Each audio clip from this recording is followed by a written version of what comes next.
Hey, what is going on, guys? It's time to start another live broadcast, and it's probably going to take a little bit for some people to get over here, so could be a little bit. It says I got one viewer already, so um, we'll see how things go. This is my first time, guys, doing a live webcam broadcast on air like this. I did one as a test yesterday, and I just used a picture of Goro as my picture background there. And I'd like to start getting some questions and comments, and I'm going to try to set this up so that I can get comments from you guys. And we'll see how that goes. Hopefully get some people in here to watch.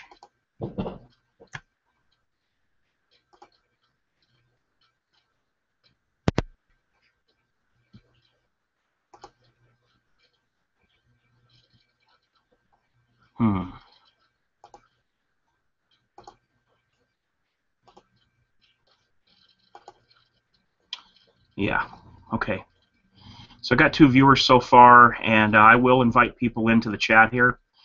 Sorry, this webcam is not the greatest, so you're probably not going to see a very good picture of me in this webcam, but it's what's on my computer, it's what I got, so until I can upgrade to something else or figure out how to link in another camera and use that, this is what I'm going to have to use.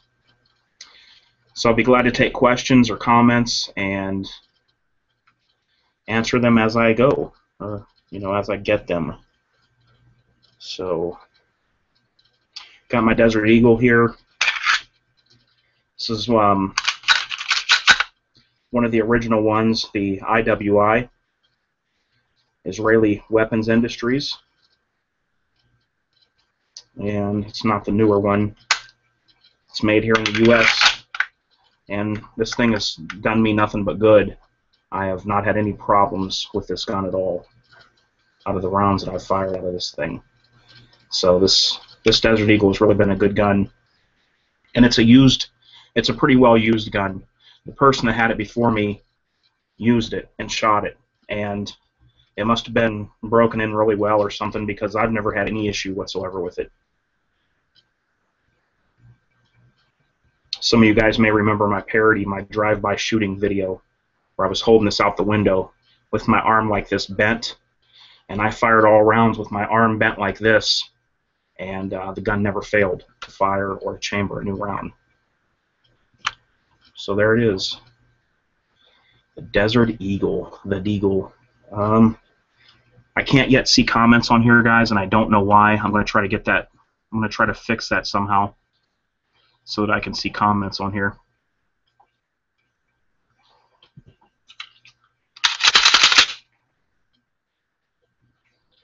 Glock 19.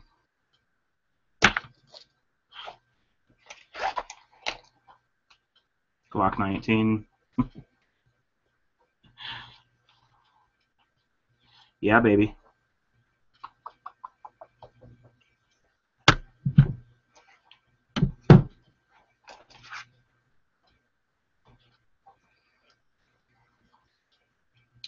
Let me see here. Let me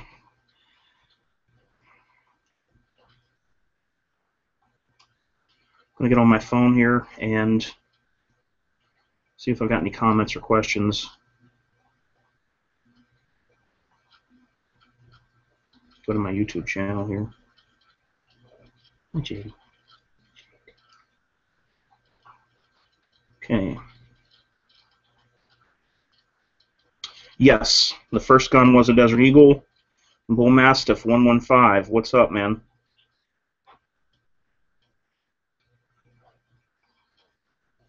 This one right here.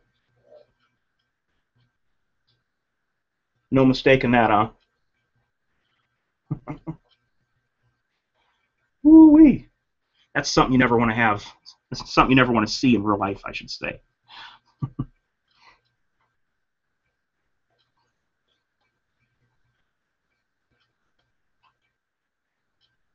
I'll go ahead and send some invites out, maybe get somebody else here in the chat, and we can have a discussion. Okay, let me see here.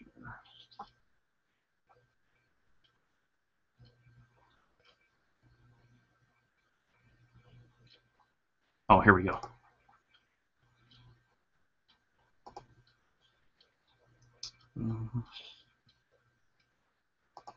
Just send it out to my friends list on Google+. I invited, so...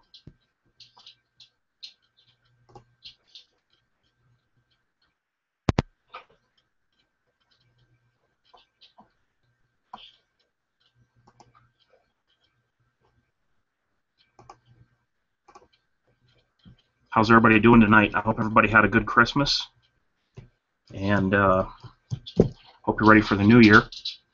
I had a good Christmas. Been going to family's house and eating way too much food. Having a good time, though. I should take video when I'm at my family's. It's wild and crazy, I tell you.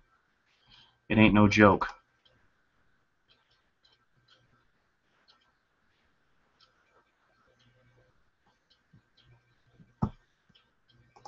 It is not no joke, buddy. Okay, I've got 7 viewers in here. I'm trying to bear with me, guys. I'm new with this whole online deal. So what can we talk about? Let's talk about that picture that's floating around of the supposed Glock 42.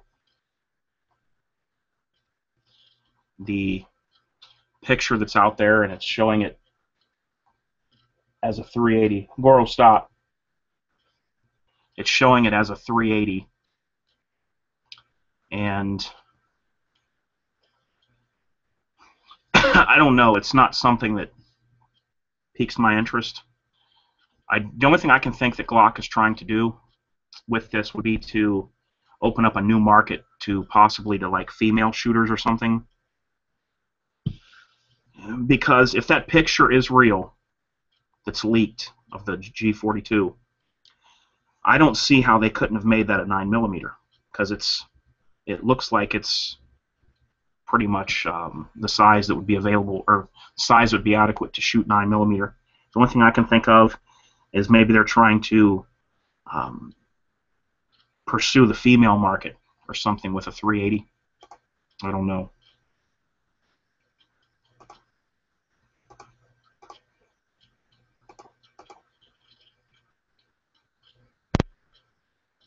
It's about the only thing I can think of.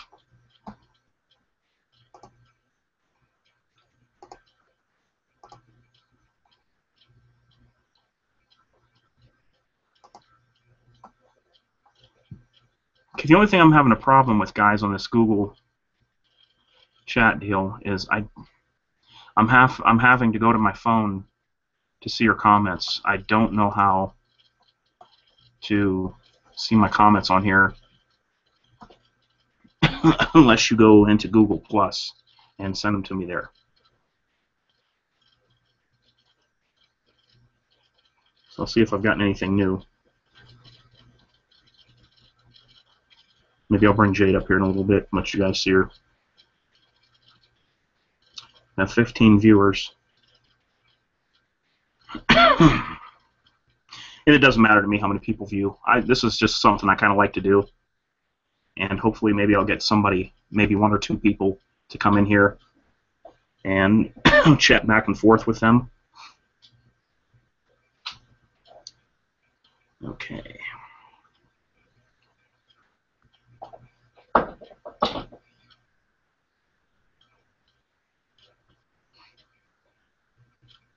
Need info about the G42. Well, basically, somebody said they needed info about G42. Basically, if you just go to Google and type in Glock 42 picture, there's a supposed leaked picture. I wouldn't take that as concrete right now. Glock themselves could have put that out just to mess with people. And who knows if it's real or not. There's a lot of guys out there that could do things on the computer and you know, do things with graphics, and could have put that picture out there saying that it's a 380 and showing the dimensions and stuff, and that may not even be real. But If it is real, it's not something that appeals to me. Number one, because it doesn't use Glock's system that all these guns run on, because it's a blowback design, because it's a 380. Yeah, I could shoot a 380 cartridge in this gun. The reason is because the extractor would hold the round in place in this 9mm, and it would fire the 380 cartridge, but the 380 cartridge would not have enough power to work the slide, to rack it. You can look this up. There's people that's done it. So the Glock 380s that are already made, because Glock has been making 380s for years, but they are not sold in the U.S. They are a blowback design. They don't use the rotating lug like these do. So I don't see how that the blowback design could be as reliable as what Glock uses in all their standard firearms. In my opinion, blowback is just not as reliable as the rotating lug that the Glock uses right now in their guns. So I don't know. I just think that they're trying to open up a new market for female shooters, give them something that doesn't kick as much, and maybe stretch out into a new market there. It would have been nice to see a single stack 9mm from Glock that was rebuilt from the ground up, something along the lines of the Smith & Wesson Shield. That would be something that I would have been into.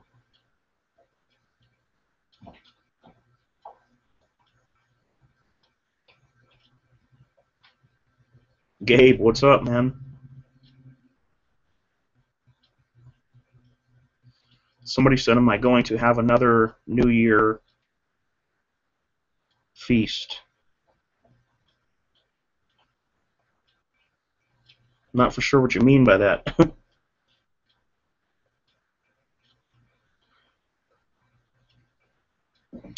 Yeah, I do like these Google Hangouts, but the only thing that's bad is I can't see your comments. See, I'm on my iPhone to look at your comments, and I can't see what people are commenting to me from my computer that I'm videoing from. If I go into my YouTube account, it doesn't show this video in my account. Okay? And on the sidebar here, I've got a comments section that's for people that is in the chat. So in order for me to see your comments that you're commenting to me or questions, I have to go to a separate deal here with the phone and do that. So I'm sure there must be something that I'm missing or something that I can do that would remedy this.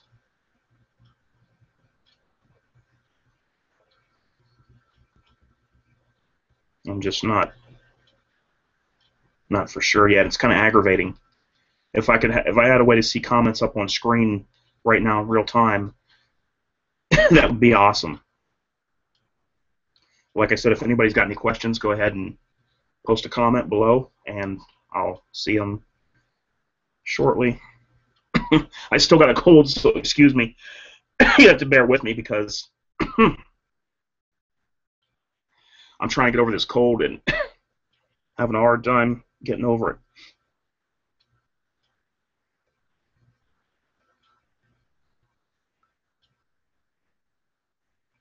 If anybody wants to join the chat, send me a message, and I'll shoot you a link in a private message, and you can click on that link and get into this chat.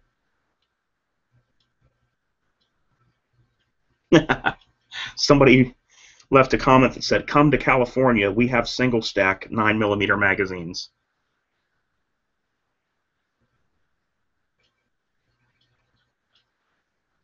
Okay, here's a good question. Ohio Gunner said, what is my view on the 40-9 conversion barrels? He said, I'm considering a G27 over a G26 for that reason. I haven't seen any major issues with the conversion barrels, okay? And I fired with some conversion barrels and I didn't have a problem. The only thing that there tends to be sometimes when you use conversion barrels in a Glock, and if you go from 40-9, is sometimes the casings eject a little bit differently when they come out of the gun than they do. Excuse me. than they do with the 40 caliber. So if your 40 caliber is going more like this, straight to the side, your 9mm may come back over your shoulder like this. That's about the only thing that I'm aware of that's probably going to happen that you're going to notice a difference of. Maybe some people might not even notice that. But it's the only thing I'm aware of that you're probably going to notice when you do the conversion barrel. But other than that, I've never heard of any major issues with using the conversion barrels. You got Jade here sleeping at my feet.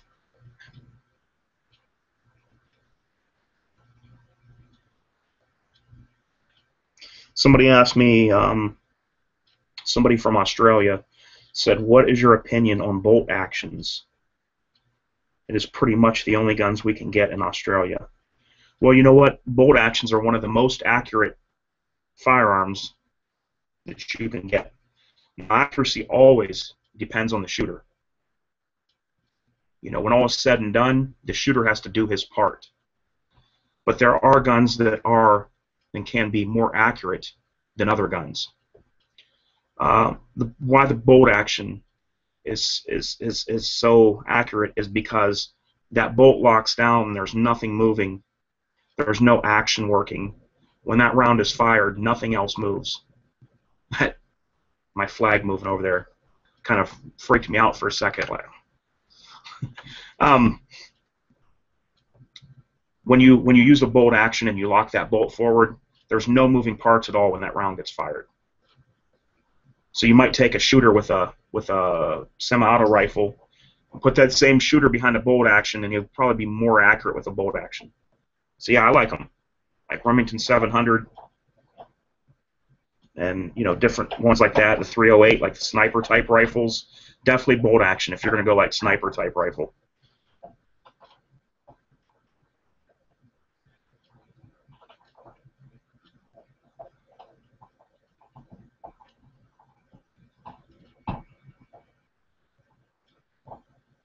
Yeah, I know the comments are off to the right, but I can't get to those comments on YouTube. Like how you guys are watching me right now and you see your comment bar off to the right, I can't, for some reason, I don't know how to get to that. You know, I'm on this page right now that says live broadcast, Google+, and if I open my YouTube, it doesn't show this video in my uploads. So I don't know how to get to the comments that you guys are seeing except for going on my phone and looking under my video, because it shows the video on my phone, if that makes any sense. But I'd like to get these little things figured out and do these chats, you know, more often. I kind of like it. I don't know why, but I do. And you know, I don't care if I get a ton of views or just a couple guys that watch. If I can help somebody out, I'll do it. It doesn't matter. I'm not looking for big numbers. Bull Mastiff said, "Bring up Goro." I cannot do that. He's so excited, and I got him in another room, and I got a baby gate blocking him off, because if I bring him in here and he starts jumping around, I try to bring him up, he might knock this computer and table over and everything, and you know, because he's just happy and he's excited. So for right now, he's in there chewing on a deer antler, or might be an elk antler, and he's happy.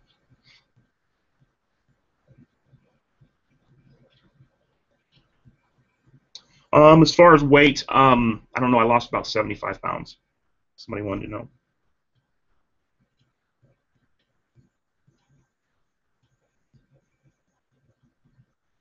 Okay.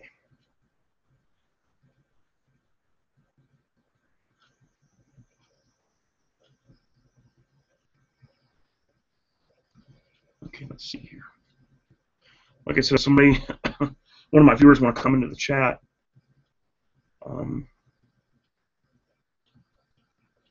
I'll bring you in. Somebody told me to flee from New York.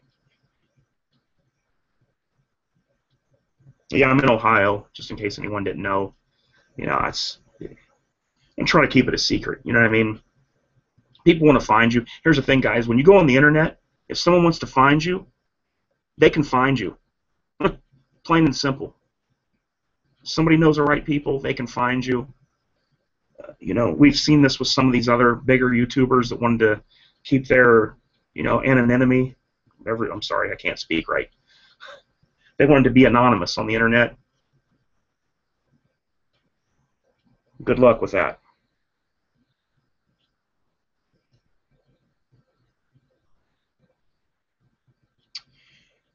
Okay, Lyle Gunner asked me another question about the. It actually wasn't a G27. It was a G23 I bought with a 357 SIG barrel, and I did use it with a conversion barrel, and it shot fine.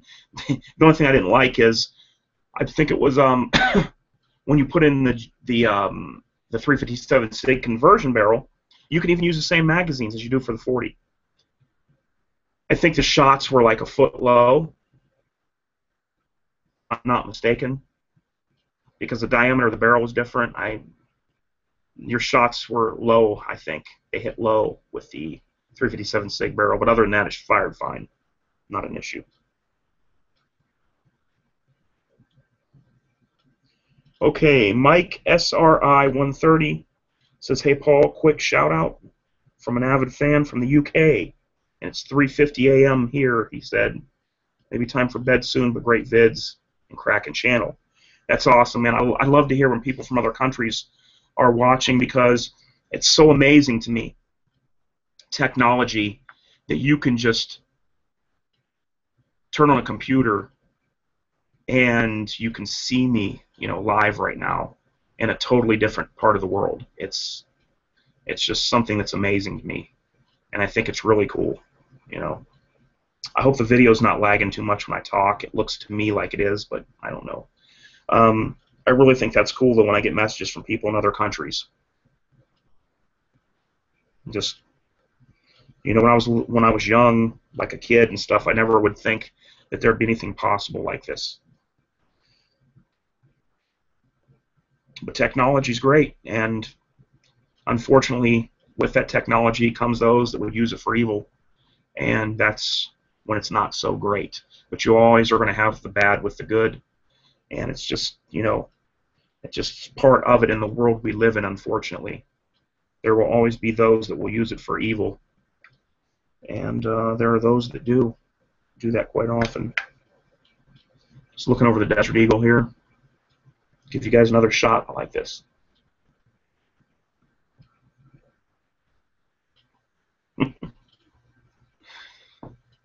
Something about the barrel size on this gun, you know, just amazing.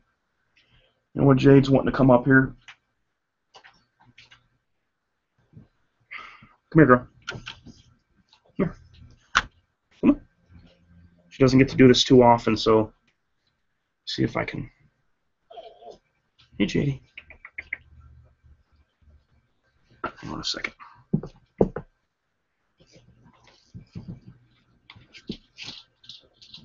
Come on, Jade. Come on, girl. Ouch. There she is. There she is, everybody. There she is, yeah. She's a good girl. Jade's a good girl. Jade's a good girl. There's a good girl. Look at Jade. Say hi. Say hi. Say hi to the people. Come on, girl. I'm sorry. Come on. Come on. Yes, it's a good girl.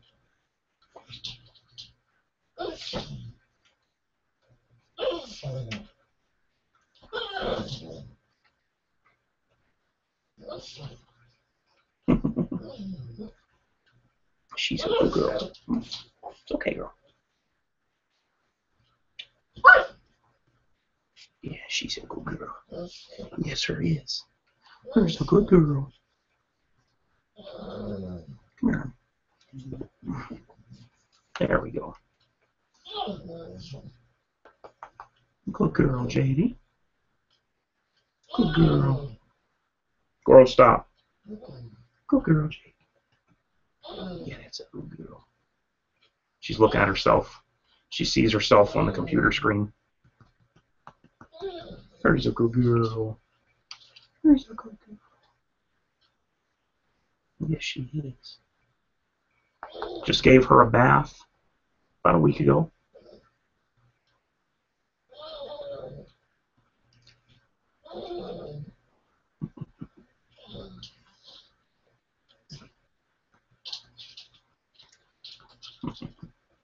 Hi, girl.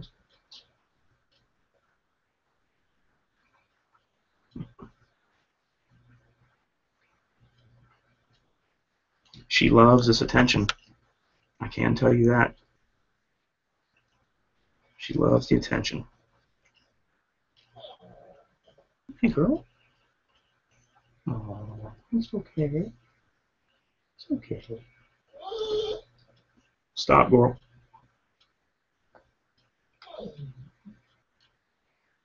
You want to say hi to everybody? Say hi. Say hi.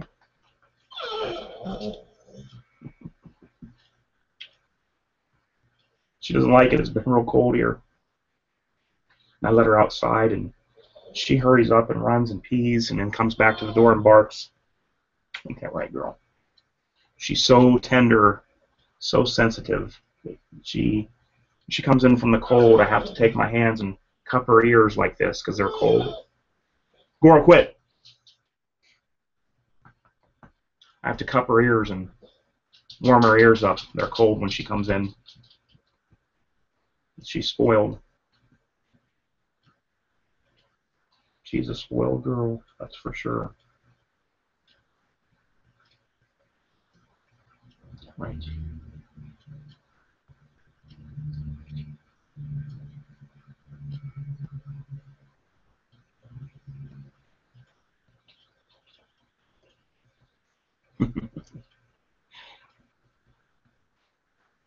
She doesn't like the cold and she doesn't like the rain. You know, sometimes she has to go out and I'll open the door and she'll see it's raining and she'll turn around and look at me. And then she'll jump up on the couch and lay down. She doesn't want to go out in the rain. She doesn't like to get wet. And then if she does go out in the rain, finally, because she has to go, when she comes in, I got to go get a bath towel and wrap it around her and dry her off. That right, girl. Huh? There's a good girl. There's a good girl. Yeah. There's a good girl. Okay. It's okay. It's okay. She's a big baby. There's a big baby. Yeah, there's a big baby.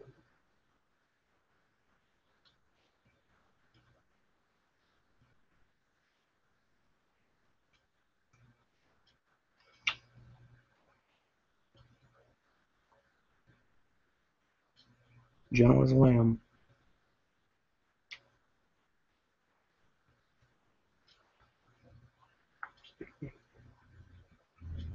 Yeah, she's a big baby. Oh, I like this attention now.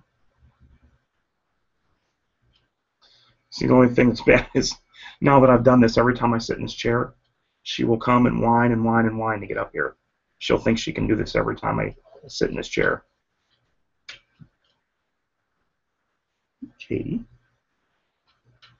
She's a good girl. She's a good girl.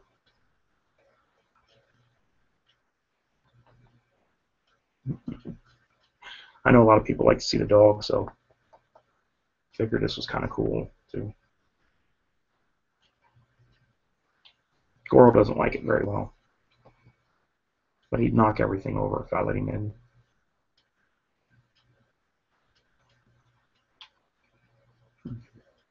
Lay down. Lay down. Lay down.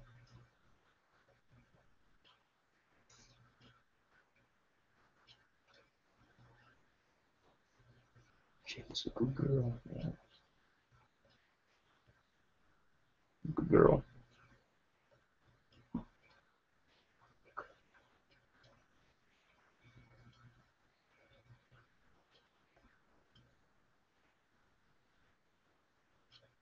Her fur is really soft.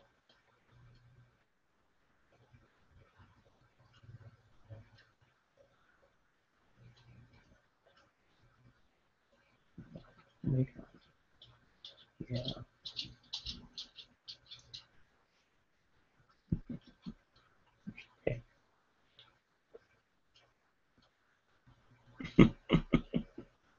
She's silly. She's a silly girl. She's a silly girl. Yes, she is. Jay, what do you think about the Glock 42? You think it should be a 380? Or would you rather have it something else? The rumor is that the Glock 41... Hey, you... That kind of hurts. The rumor is that the Glock 41 is going to be a like a competition 45, like a long slide 45, and that would be kind of cool. That'd be something I'd like to get if the rumor's true. But won't know here, till in January what it's going to be. But a competition type style 45 with maybe kind of a more of a competition trigger, and some other things done to it. I think that would be a good seller for Glock. What do you guys think? I think they do okay with that. We got about 24 people watching. 24 viewers right now. Hi, JD. Hi, girl. Okay, come on. I'll put you down. Okay, now I'm going to go to my YouTube and see if I got any more. Man, I'm covered in hair. Well, I'm going to be covered in hair, that's all. Can't do nothing about it. Quit it, girl. Okay, I'm going to go to my YouTube and see what comments or questions that I've gotten. No, Jade. Okay, here we go.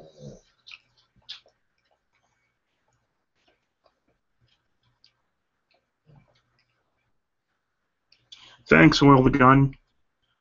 He said he's enjoyed watching them grow up over the years, talking about the dogs, and said, hope I had a great Christmas. I had a good Christmas, and I'm still going and hanging out with family and, having a good time every day. And it's been really fun, and I'm going to plan on doing the same thing tomorrow night. And I appreciate you watching the dogs as they've grown up through the years here.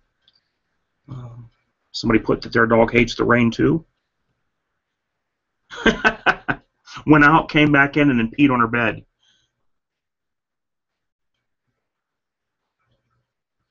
Somebody said, did I see the collars that Pete got his dogs? I believe I did. I think I've seen. They were like a black leather collar. Somebody wanted to know how the Sebenza's going. I actually meant to bring that out here with me, and I forgot, but I love the Sebenza. I've flipped it open hundreds of times. Maybe that's an exaggeration, but it would have to be, I'd say it'd have to be over 100 times that I flipped it open, and it seems to have really it was really good when I got it, but it seems to have broken in even more, and it's all the smoother now, so it's even better than it was when I got it.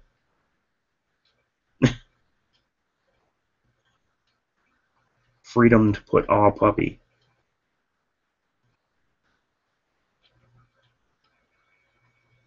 Let's see here. 65 in Florida. Doesn't seem 65 up here. People's wearing shorts and t-shirts outside. What's my favorite ammo for the Glock 19? That would be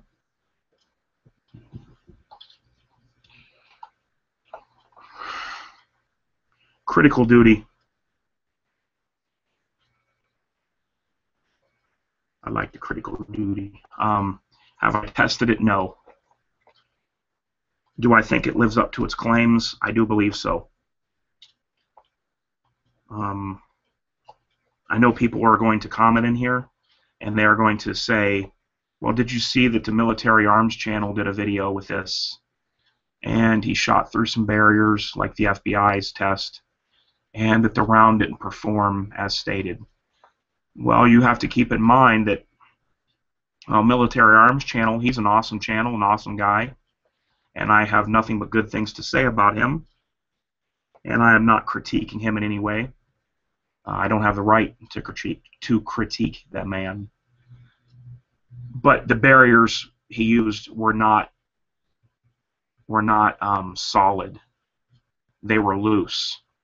And when a round impacts through something, the movement of the barrier before it went into gel will affect what the round can do. Because on the street, if you're shooting through anything that's barriers, car windshields, metal, wood, none of that is going to have any give to it. There's no barrier that you're going to shoot through that's going to have give to it. And he kind of had his set up where he had this little metal base here, and the barrier on top, a little piece of barrier, and then when he shot, there was nothing holding it down. It was just balanced on a base. And when the round went through the barrier moved, and then the round went through and then went into the gel. Okay? In a real life situation on the street, no barrier that you shoot through is going to have the ability to be able to move like that. So, I believe this is better at going through barriers than probably anything on the market. Don't know if I think it's gonna perform miracles going through barriers. No.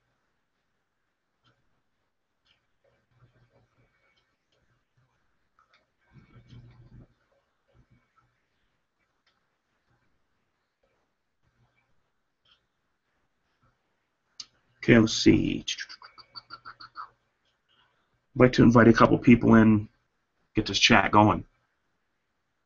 About to invite some people here in a minute, guys. I appreciate everybody that's watching, and I hope people end up liking these chats because I like it.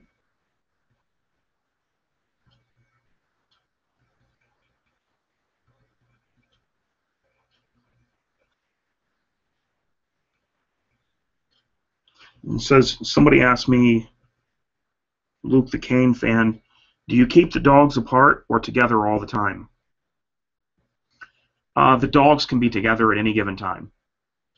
There is no issue, no problem whatsoever. They eat together. They sleep beside each other. I just don't have Goro in here now because his front of his body would be on my lap and my face. And I don't want him to, knock over the computer and this table I have everything sitting on, and to just, be kind of playful in here like that. He's just too big. He's too big, and he'd be wanting to play around in here with me. And I don't want him to knock stuff over. But as far as the dogs together, there is no issue with them being together at any given time.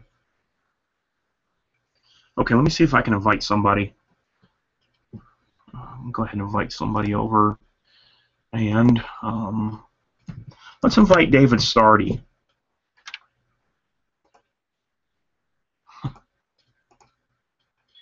Okay, let's invite, I will try to invite Fat Mike.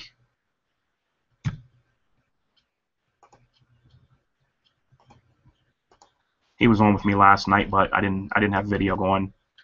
Hopefully this camera is clear enough that you guys can see me. This camera on my computer is just not up to par with like my video camera that I use for videos, but it seems to be good enough.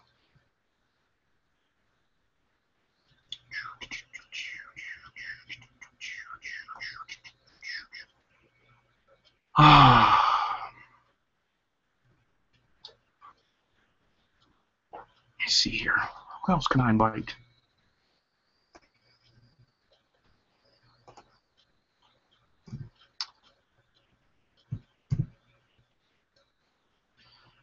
See if we can get TMH on fire.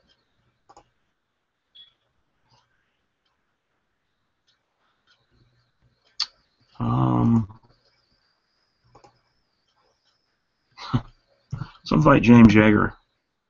What do you say?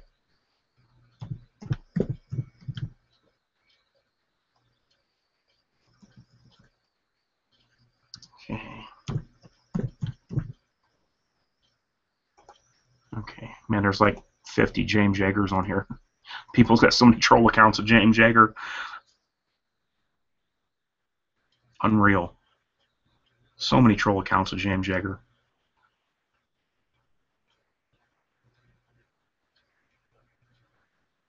Hmm.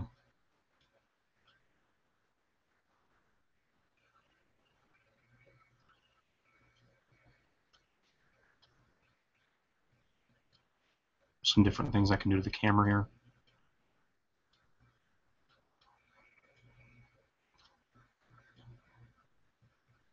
Okay. Um,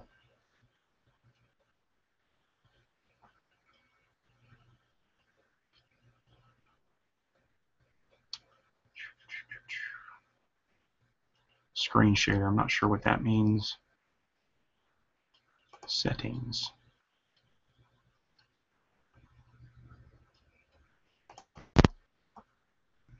Come on, somebody want to join me in here? Let me get on my phone and see if anybody wants to join me. I'll send you a link, and you can join on in. You don't have to. You don't have to be on camera. You can use a picture.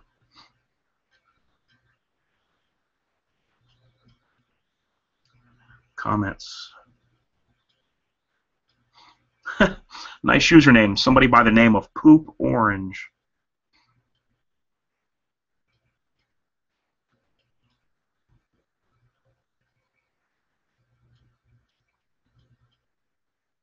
Okay.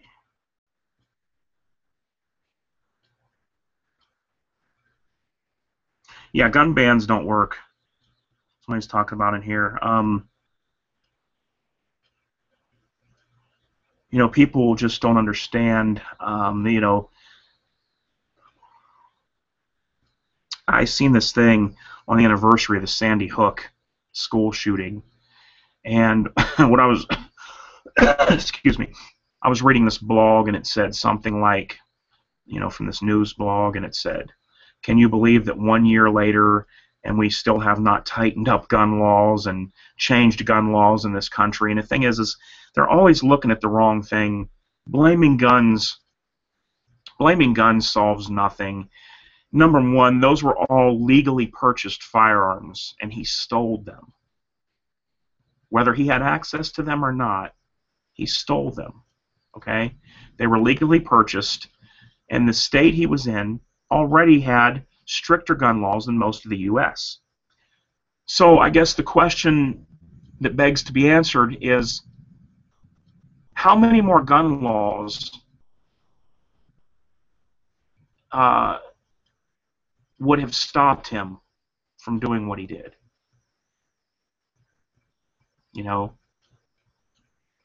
how many more laws can you stack on top of each other and think that that's going to stop somebody that is intent on killing people?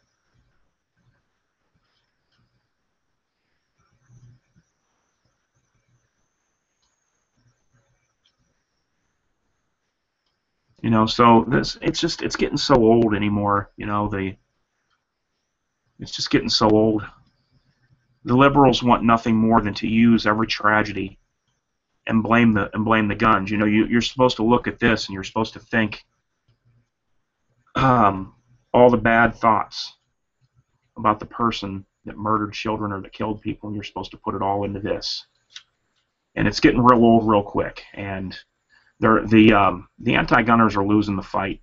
They keep using the same argument all the time and focusing on the guns instead of the person that committed the crime.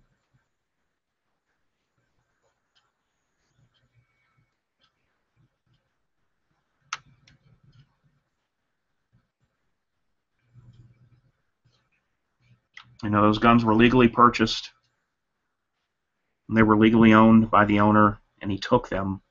So how many more gun laws, what other gun laws could have been in place that would have stopped it? Not any that I can think of. It's just an excuse, people, for use a tragedy to try to create stricter gun control. But it's not going to happen. Any more and more, we're getting more and more people on our side, especially with, like, you know what, YouTube has been instrumental in helping gun rights. And the reason is because so many people see guns used in a responsible way, It used to be that the only time people seen guns being used was in Hollywood movies. And for a lot of people, that's all they knew. Now you get on YouTube and you type in name of a gun and Hickok 45 comes up. You see this older man, kind of seems like a teacher, which is what he was. He was a school teacher before he retired. And he's giving you all the information about a gun, talking about it, talking about the history of it, shooting some targets. And you see this meek, mild-mannered man, Hickok 45, showing and talking about different guns. Well, before YouTube, we didn't have people, that were to show the public the good side of guns. All we had was Hollywood, and showing falsities that guns don't do. Most things that they do in Hollywood, guns can't do anyway. And that's what people were going by, especially people that weren't into guns, and people that are already liberal. It just pushed them more over the edge. So YouTube has been a very helpful thing in our cause. I believe that.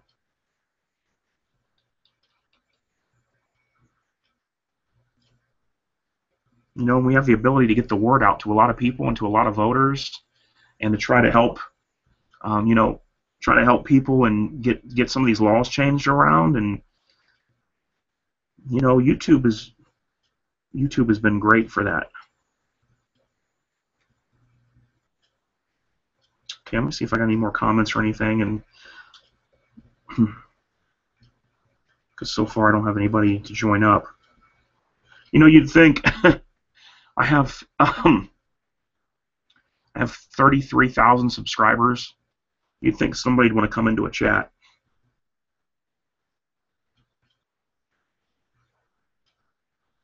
Let's see.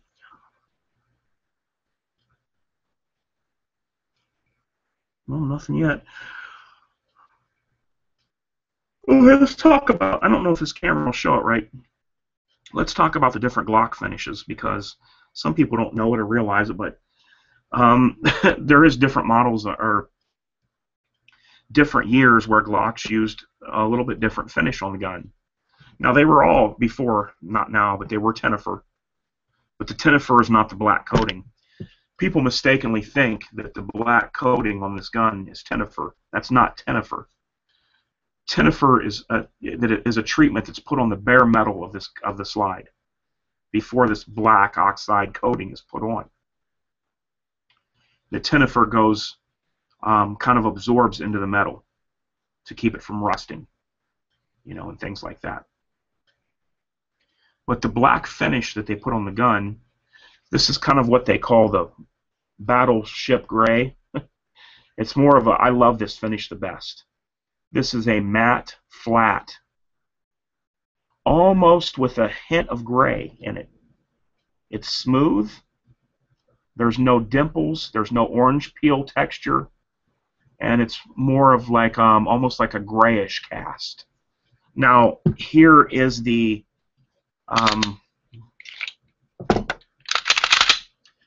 orange peel texture finish, what I call the orange peel texture. It's got a grainy finish to it, and it has a shine, it has a sheen to the coating. Now, both these guns are new. This is a Gen 3. But this has more of a shine to it, and like that slight, you can see a slight dimpled pattern all over the gun. Show you right here. I don't know if it's going to pick it up or not. You can see the shine. See the shine on top? Now with this other one here, this Gen 4, this is just a flat, matte, flat, smooth. No dimples, no bumps. Battleship gray type finish. And this is my favorite finishes. Now this finish used to be the finish that was put on all Glocks years ago. And then maybe around 10, 12 years ago, I started seeing that glossy finish on the guns and couldn't figure out what that was all about. But, you know, like I said, it has nothing to do with Tenifer. And they don't use Tenifer anymore. You want to know why Tenifer's not used anymore? Well, Glocks are made in the USA now. And when they use Tenifer, the byproduct, after that's used, the waste, is so harmful to the environment that the EPA in America will not allow that to be used here because the waste is so toxic from Tenifer. So in Austria, they don't have the same restrictions that we have here, like the EPA and all that stuff. They were using Tenifer. You know, how they were disposing of the waste, I don't know. But it's very toxic. You know, like I said, toxic enough that the EPA bans it here. Now, not on your gun. What's on your gun isn't toxic. It's the waste. After the product is used, after the Tenifer is used on the gun, the waste that comes from it is what's toxic. So just to clarify that, before you know, somebody freaks out or something, your gun's not toxic. Let me see here if I got any. You can send me over questions, comments. I got new viewers that came in here. So if you have anything you'd like to ask about guns or something you'd like to talk about, let me know. It's 11:25 and I am live right now. If you see the little red dot on the video, that means I'm live right now. If there is no red dot, then that means I'm not live, because this video will post to my channel later tonight.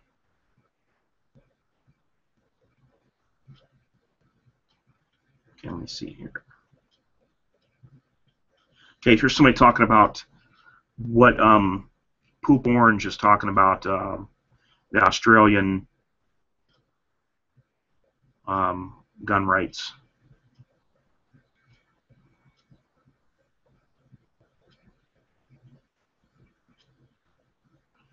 I'm just reading through some of these comments right here to see if there's anything. Okay. Let me see here. Somebody said, what's the situation with handguns in Australia? And someone put, to get the license, it's about $3,000. You need 2 safes, one for the handgun, the other for the ammo. And every month you need to go to the range and shoot a certain amount of ammo or something. Yeah, see, that's what a lot of places try to do. If they can't outright ban something, they try to hit you in the wallet. Because let's say that a state in the United States was very reluctant to have carry concealed permits for citizens, but there was no way for them to stop citizens from having a carry concealed permit in that certain state. Well, if they could raise the price of that permit to a certain level, they know that it would weed out a lot of people that couldn't afford to pay that price for the carry concealed permit. Therefore, they would have less people getting them. That's why they want to tax ammo, and they want to use, make the environmentalists want to stop ammo companies from using lead. If ammo companies stop using lead, ammo prices are going to rise so high, it'll break the bank just to shoot 9mm. Because I mean, like as of right now, excuse me guys, I'm gonna get some water. Corbon makes some of their high-end hollow points with a copper bullet. Very good, awesome rounds. Very good expanding rounds. But they are pricey.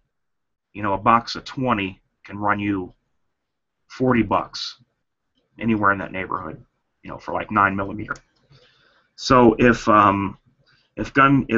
ammo companies ever have to stop, are made to stop using lead, if that's banned, you might as well roll it up. Nobody's going to be able to afford to shoot.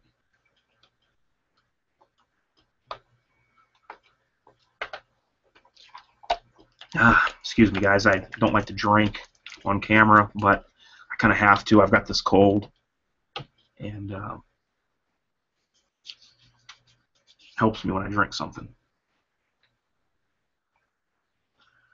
Okay, so still looking for somebody to bring you in the chat. Comment below if you want to come on right now and chat with me, and I'll send you a link in a private message to come in here.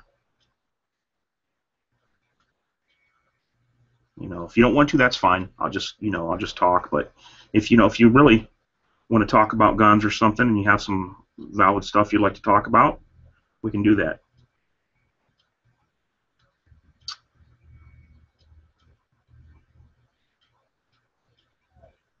Somebody wants to know what are my thoughts on the new Block, BLOCK, the Block 42. He wants to know, do I expect to buy one?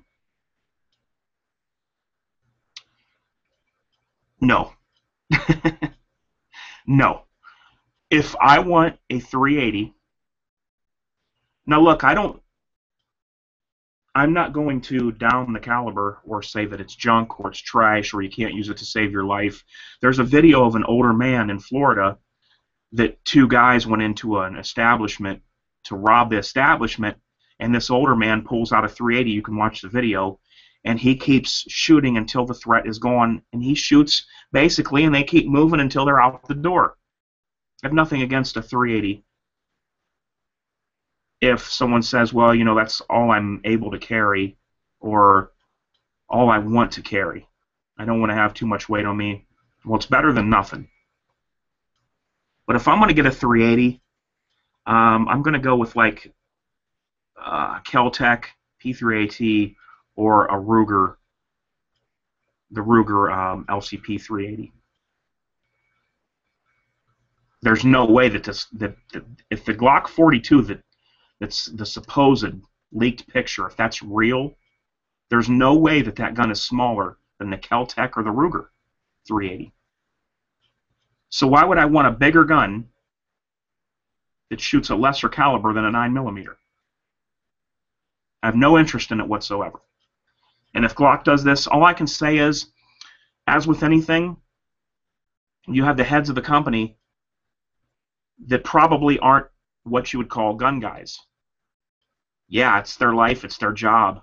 They work there for Glock, but they're probably not gun guys like we are. They're probably not into the whole gun thing like we are. And they make these decisions, to do something like this, and end up, it can go either way. They can sell tons of them, or they might not sell enough to make it worth it. I don't know why I would want that. Instead of going for that Glock and 380, I'd rather get a Shield in 9mm. I mean, I'm sure the Shield isn't that much bigger than the Glock 42 that I saw in that picture. Glock should have made a single stack, rebuilt gun from the ground up with a slim slide, something more in line with the Shield, and made it a 9mm, and it would have sold like hotcakes. Now, the rumor of the Glock 41, that it's going to be like a competition long slide 45, oh yeah, I want one of those. If that's what the gun really is, that is something I would be into. It would have like more of a competition trigger, and the long slide, maybe fiber optic sights, who knows what else it would have. But that's something that I would want. I mean, I would go to the store and handle the Glock 380 and look at it, but wouldn't want one.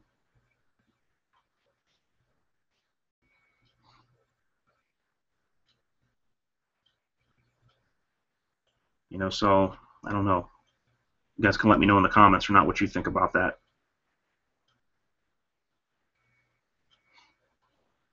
Yeah, the Shield holds 8 rounds. I mean, so, and as small as that is,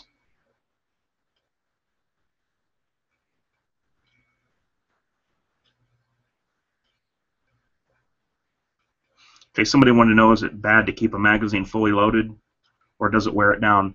Basically, I've did a video about this before, but I'll go ahead and talk about it. Okay, when you have a magazine like this, there are some exceptions that I'll go over here in a minute.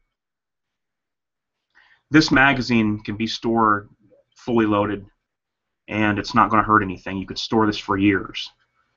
There's guys that's had these things stored for multiple amount of years, and got them out and fired them, and they had no problems with them. What wears a spring is the going up and down. Like, you fire off all these rounds, you reload the magazine. Now, what my finger is doing is what the spring would be doing, like this. You fire all your rounds, spring comes up, you reload it, the spring goes back down and compresses, of course. This is what puts wear on your spring. Now, still, it takes a lot of years. If you shoot thousands and thousands of rounds, it takes a lot of years still to wear a spring out. Keeping the magazine fully loaded and compressed all the way does not make the spring wear or weaken it. It just, the material they use, it does not settle, it does not weaken. What weakens a spring is after thousands upon thousands of rounds being fired, the spring going up and down is what puts wear on a spring eventually.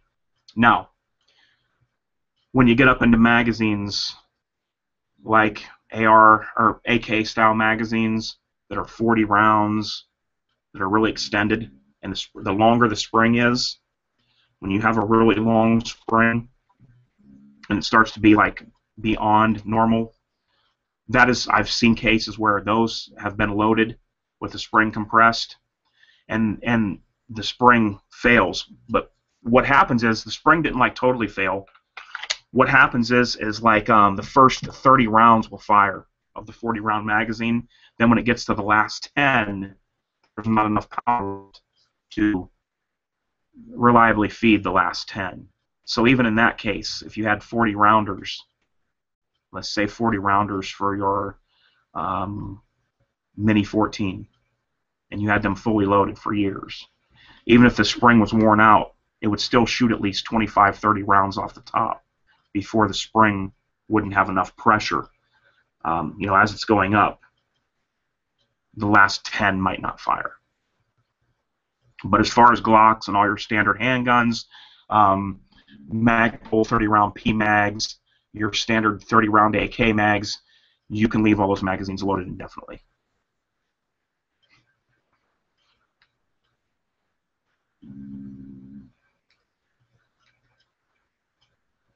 Okay, I'm trying to think of some other people to invite over. See if I can get anybody in here.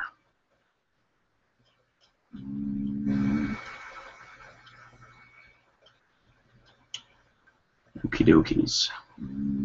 Looking at comments, guys. Here, you see me looking down.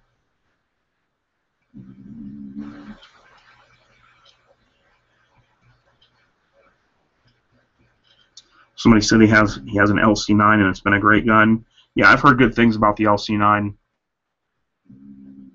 It is a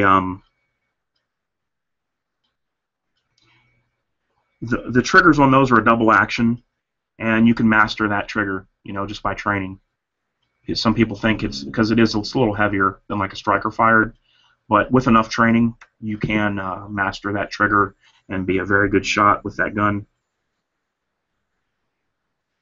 And for a lot of people, it's actually a little bit safer for some people, because in a self-defense situation, they pull out a gun, and when your nerves are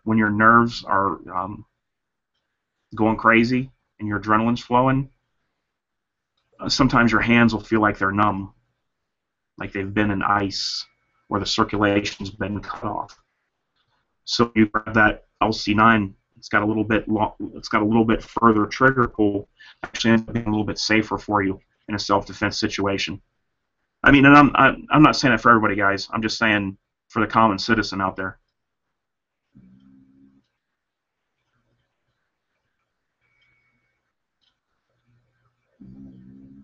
Okay, let me see here. What else I get? What kind of comments?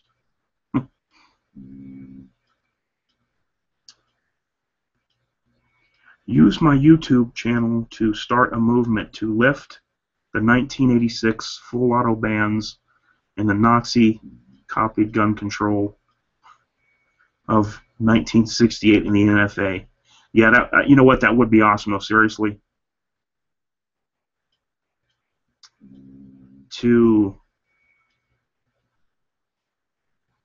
that would be awesome to have some of these older restrictions lifted. because what's happening is these older machine guns, or the prices are going so high now that people just can't get them, and that's what stops people from getting them. And they knew that when they put this in place. Because see, basically, if you want a machine gun, you can only get 86 or pre, for a civilian. You can only get pre-1986. So anything that was made before the law went into effect of 1986, you can buy with the right paperwork if you live in the right state. You have the right paperwork and buy the tax stamp, you can buy the item. But it is not cheap. There are a few, excuse me, guys. There are a few guns out there that are cheap. I mean, not cheap, but like maybe $4 grand.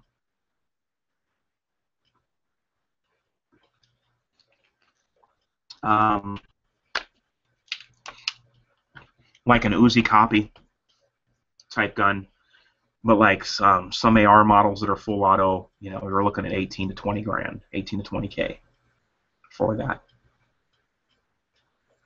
So most people's not going to be able to afford that, And like I talked about before, as far as I'm concerned, and opinions may vary on this, for the most part, full auto is useless. I mean, it's fun to play with. But if I was going in to clear a building, 3-shot burst is the most I'd go. Single shot or, semi-auto or a 3-shot burst. I'd never want full auto because I'd just be dumping rounds all over the floor.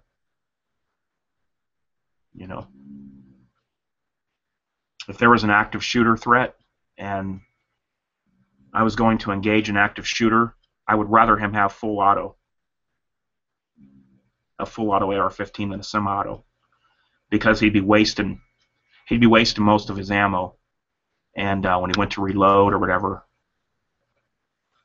there'd be enough time to get him, and he'd be wasting so much ammo downrange. Semi-auto, he'd be able to pick people off. Full auto, he'd just be blowing rounds everywhere. So, like I said, a lot of this stems back to the Hollywood stuff, what people see in movies, what these liberals, Democrats see in movies, and think that's the way it is in the real world. It's unfortunate, but that's the way they are. That's the way some people are. Same thing with silencers. Silencers are actually a safe thing to have. Silencers, number one, they protect your hearing, and silencers make it better for anyone in the area.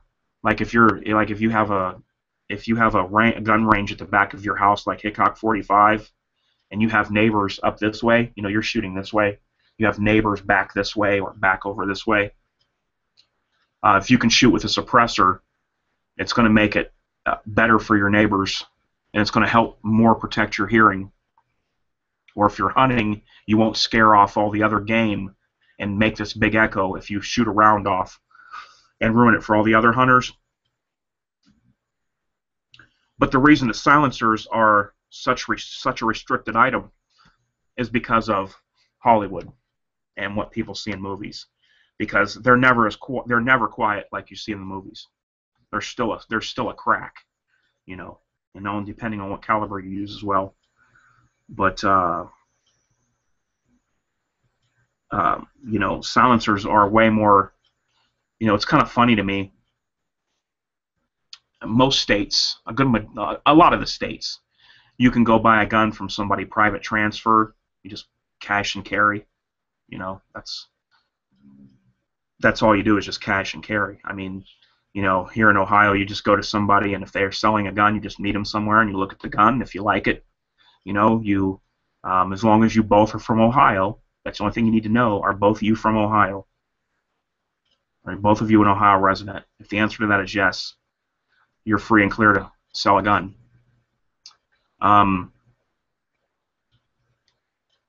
And a suppressor is so much more heavily licensed and registered through the ATF and tax stamped.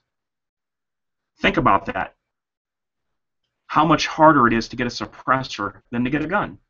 It's just crazy, It's crazy. Some people have asked before, so I'll just kind of go over this too. If you're in a state that allows sales, private transfer of guns, if you sell a gun to a felon, the burden is on the buyer to know if he's allowed to own a firearm or not. If I list a gun on one of the gun forums and I sell that gun to someone who is a felon, it's his responsibility to know that he's not supposed to own the gun, and no liability falls on me. But, you know, I've never had a problem. You know, these guys on these forums that we deal with and stuff, they have many transactions. A lot of them know each other. They go to each other's homes and hang out. And I've never had a problem with anything online, you know. Mostly I buy things off private owners and stuff because you get a better deal. You know, if somebody needs to sell a gun, and you know, you can tend to get good deals that way. But I've never had an issue with anything. Some states, of course, it's forbidden to sell to a private person. You have to go through an FFL.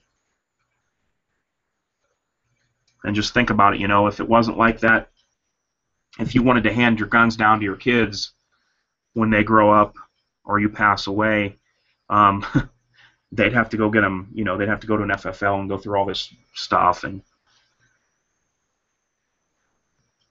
let me see here if I got any more comments, questions.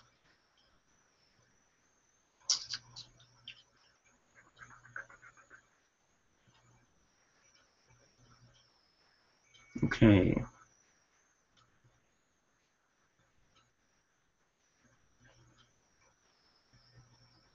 Yeah, the firearm guy commented the wait is over a year for a suppressor. And I totally believe that. Yeah, it's not only do you have to pay, the item that you are going to buy is going to be expensive, your suppressor. If you want to get a good one, like where you can take the baffles out and clean them, because that's what you want to be able to do, you're going to have to pay, you know, a pretty good penny for that suppressor. And then you got to pay a $200 tax stamp on top of that. And then you're going to have to wait, you know, like he said, a year or more. And the reason you have to wait so long is because the government doesn't hire any more people to look over these forms. They got a few people to look over these NFA forms and okay things, you know, and take the money. And whether there's 50 people requesting an NFA item or there's 50,000, they use this same group of people, the same small amount of people, to do the forms. So they're backlogged. They're not hiring more people to catch up. They're not working extra hours to catch up. They're just doing what they do, going through the papers, day by day. And that's why it's taking so long for all this stuff to go through. You know, I feel that they should hire more people. You know, if they're making $200 a pop, don't tell me they can't, you know, for the tax stamps, don't tell me they can't hire more people. Easily be able to hire more people. And, you know, I think it should be maybe a month. Weight limit should be a month.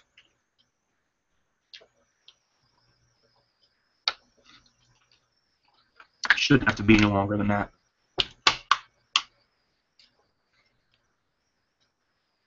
It deters a lot of people from getting an NFA item as well, because they just don't want to wait the waiting period that you have to wait to get that. And I can understand that, you know, because you're paying all this money up front. You're paying this absorbent amount of money up front for everything, and then turn around and say, well, it's going to be 9 months before you get this. At least 9 months. It's a joke.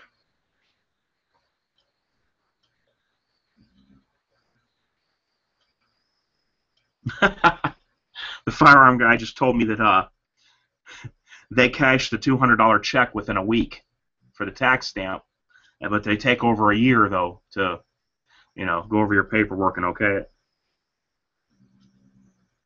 In England, you have to have a shotgun, or you have to have a license for a shotgun. I don't believe there's any way to get a pistol of any kind. You can get small rifles, but that's it. And then licenses, they check everything. Yeah, a lot of states are like, or a lot of countries are like that. Why do I think gun violence is so much rarer in Canada than in the U.S.? It's culture. They could take every gun off the street in the United States right now. It's the culture of the people that's here. It's the type of people we have here. Um,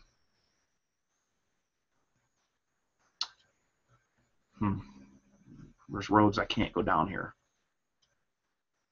There's some things I would like to say, but it's, I don't want to offend anyone, and it'd be hard for me to talk about this without,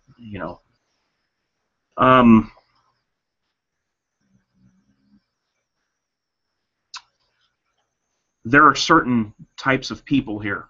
Let's put it this way: there are certain types of people in the United States of America that act that these type of people in other countries act differently than they do here. Okay, we have a culture of certain kinds of people that act certain ways.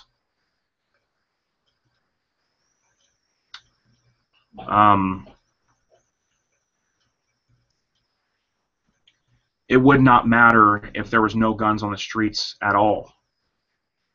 Another thing you have to compare to is the population of a country when you compare it to another country.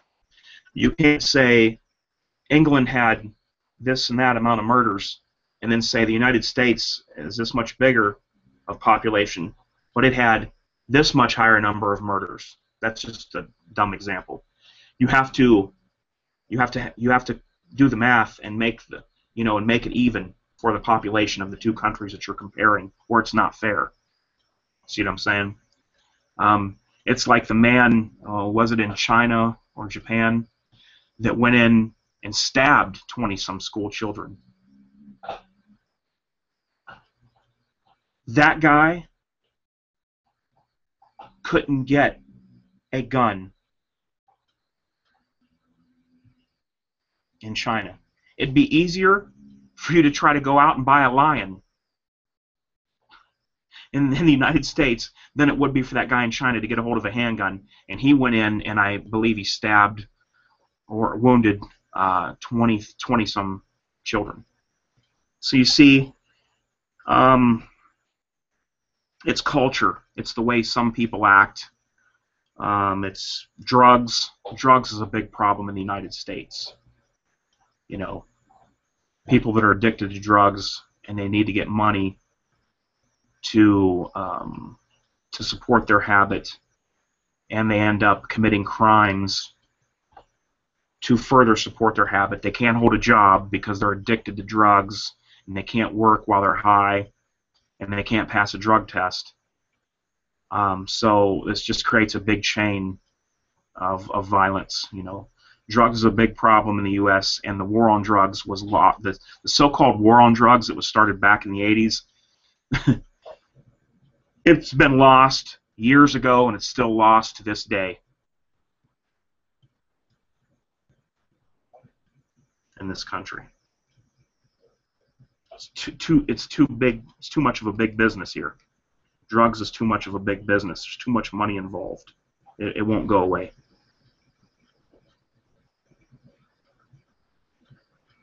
Impossible. It'll always be here.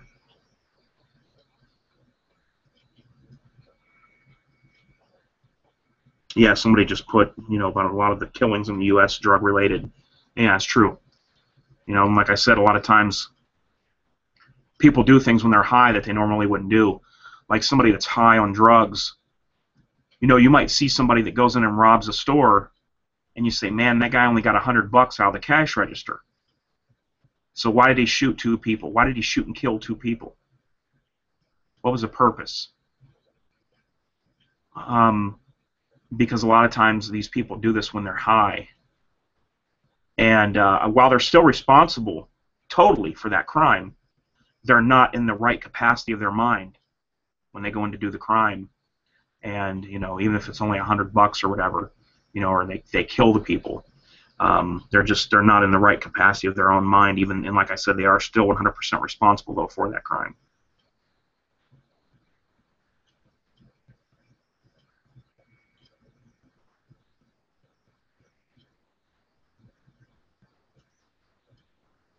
Okay.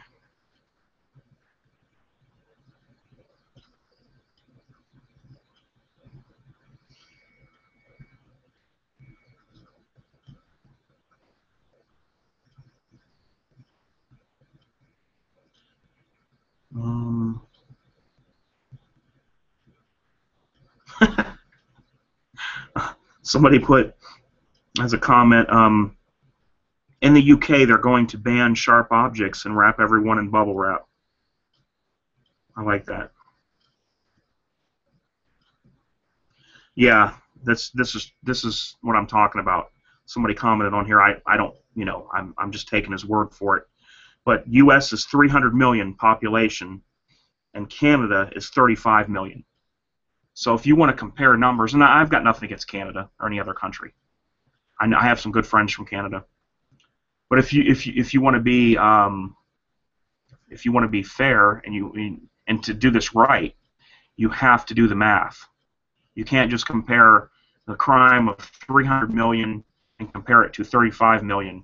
You have to take that 35 million and then multiply that for, you know, and I'm sure it would still be lower than our crime rate here, you know, Canada's. But like I said, there's a lot of different cultural things here and drugs.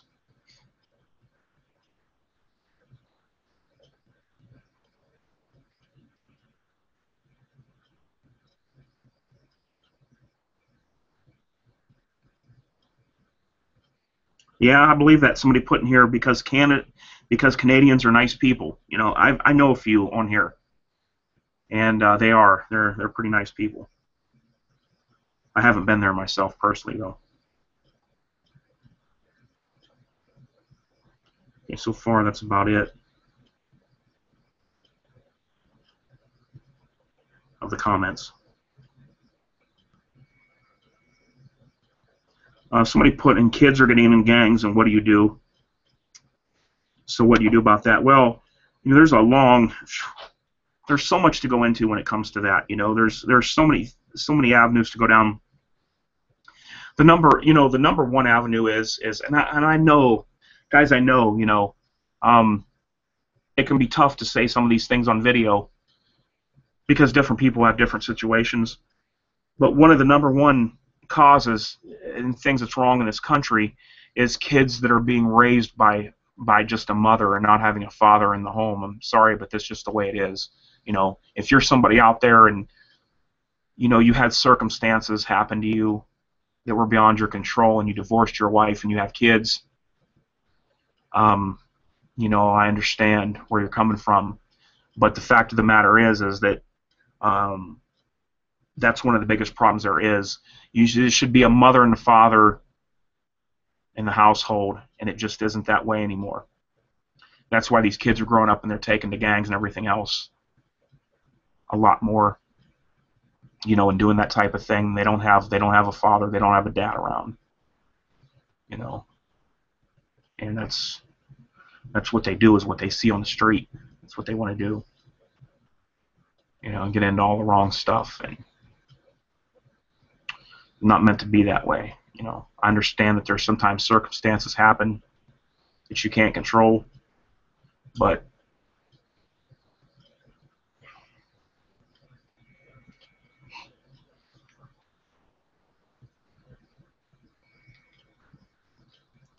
okay, I'm gonna check comments here again.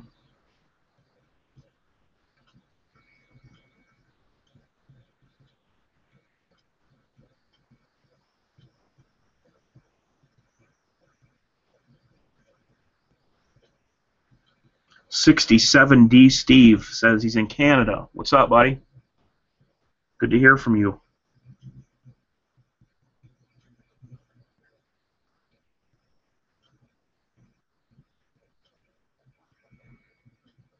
Yeah,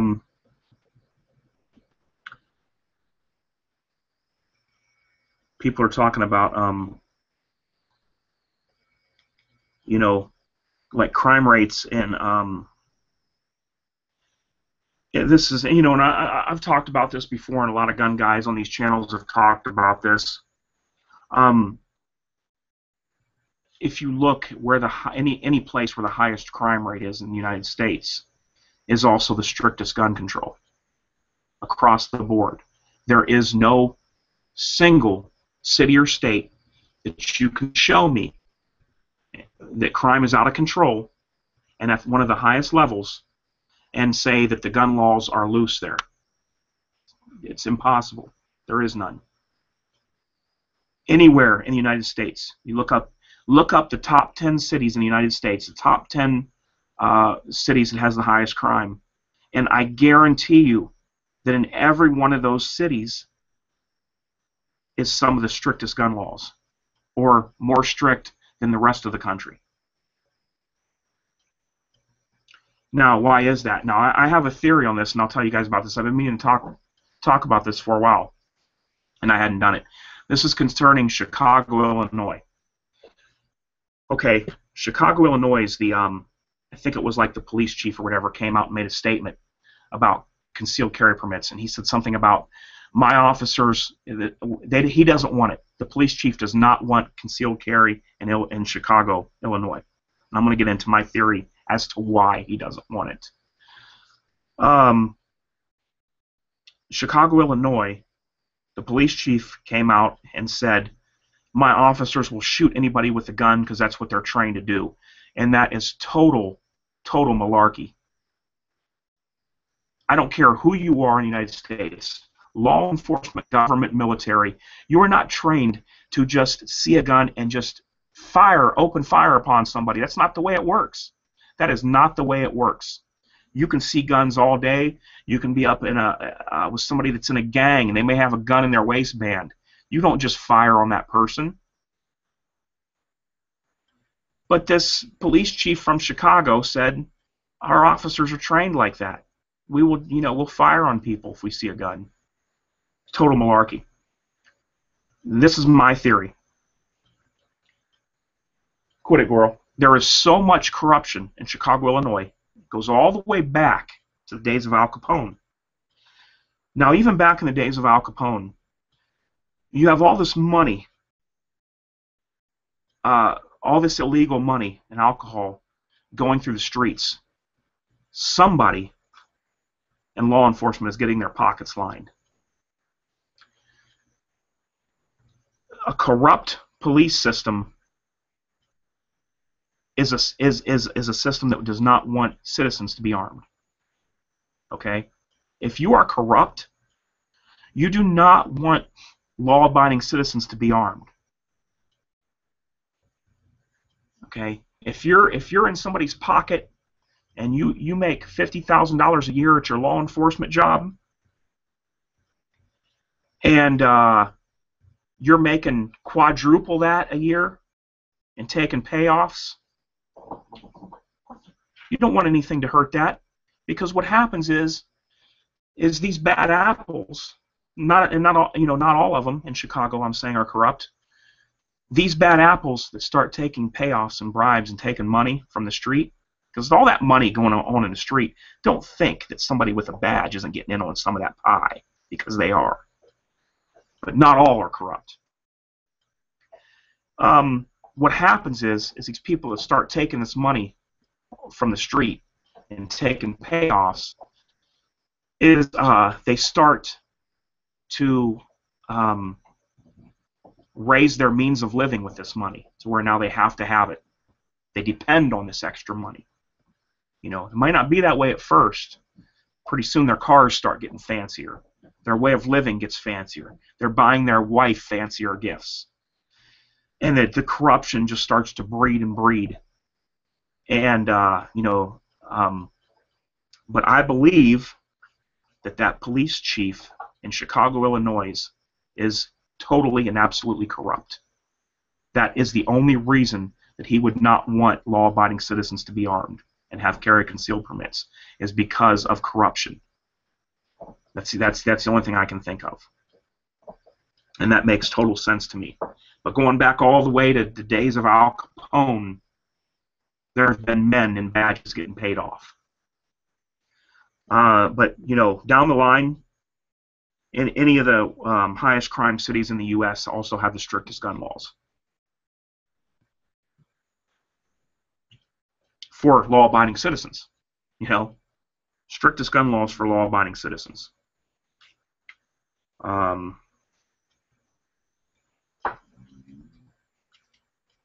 know, where the gun laws are more lax, the crime's normally lower.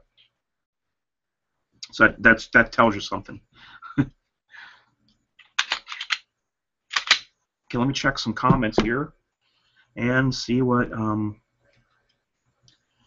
see if I got any new comments or anybody that wants to join the chat.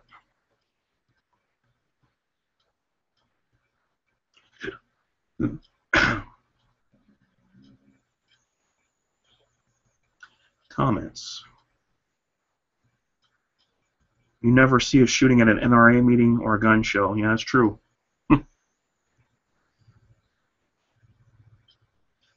Crime is off the wall in New York. Yeah, that's the thing. You know, crime is out of control. We're going to talk about New York City, though. You know, but crime is out of control in New York City, and they think that stacking another gun law to a law-abiding citizen is going to cure this problem somehow. You know, let's make it so the law-abiding citizens, the ones that already aren't committing the crimes, let's restrict their magazine capacity even lower. And that's the reason they did that. The reason they restricted the magazine capacity in New York to 7 rounds is because Glock will not make a magazine that's plugged at 7 rounds. They make them plugged at 10. They will not make a magazine that only holds 7 rounds. Therefore, that just means now that this gun cannot be shipped into New York whatsoever. So what they did essentially is ban guns. By restricting the magazine limits to 7 rounds, they essentially banned most firearms, most semi-auto firearms, because the firearms company don't have the means or don't make rounds for this gun that only holds 7. Yeah, they have a California compliant that hold 10, but they don't have rounds that are plugged to hold 7. So therefore, you just ban this gun, the Glock 19, or pretty much any other Glock, except for the 36, from going into New York City or New York. You know, so that's some of the political things they do. They try to go about things in a different way. They say, well, we can't ban this gun from New York, so what can we do so that it can't be shipped in? Well, we'll say magazine limit of 7 rounds. Glock isn't going to make a magazine that holds 7 rounds for this. I don't blame them. I wouldn't either. I wouldn't even, if I was a gun maker, I wouldn't even ship to New York. Now, I got nothing against, I got a lot of people from New York that watch my videos. I've got nothing against you personally, of course, but I do have something against your politicians in New York. So don't think I'm bad talking you as a citizen of if you're a citizen of New York. But I wouldn't even ship a gun to New York if I was a gun manufacturer. Wouldn't even consider it. It wouldn't take any of their money from New York. Okay.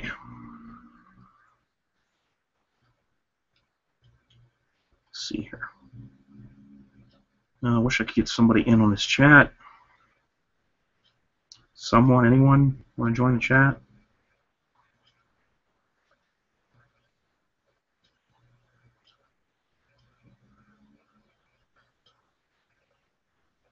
Any of you can join the chat. All you got to do is tell me in the comments if you want to join, and I have to send you a link. I copy and paste the link above my video here, and send it to you in a private message on YouTube, and you can join the chat. You just got to keep it, keep it G-rated. I'm not gonna go any with any of that stuff. I got a lot of people with family and kids that watch my videos because of the dogs and stuff. And that's the way I run it. I'm gonna keep it like that.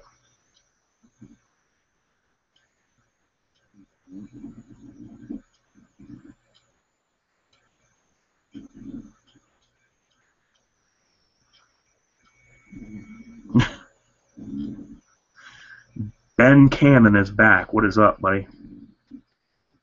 I seen your comment.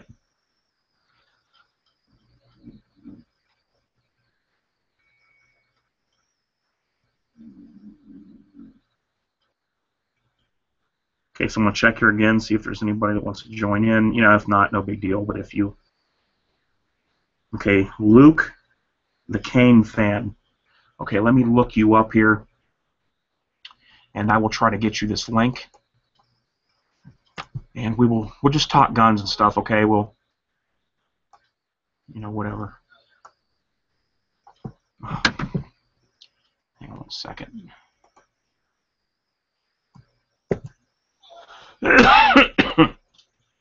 I cannot wait to get over this cold.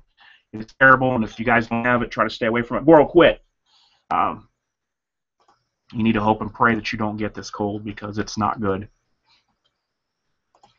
Okay, let me see here. Luke.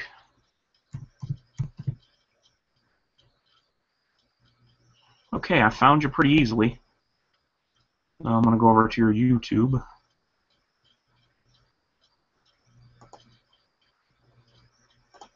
And I'm going to send you this in a private message on YouTube. The link to this chat.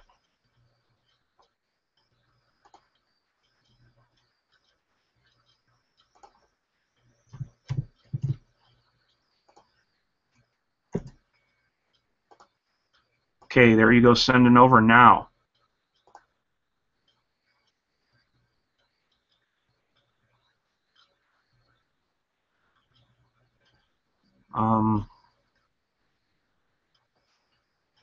Looking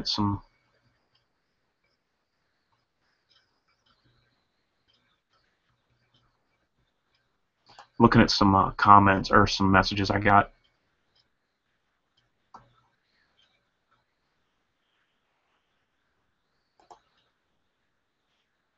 Oh, okay, Digital Profit. I just seen you wanted a link. Here you go. Digital Profit, if you're still in the chat, here's a link to the chat. So you should be able to join. It worked yesterday. I was with, I had somebody on here yesterday. Use that link that I sent you on your YouTube private message, and you should be able to get up into the chat.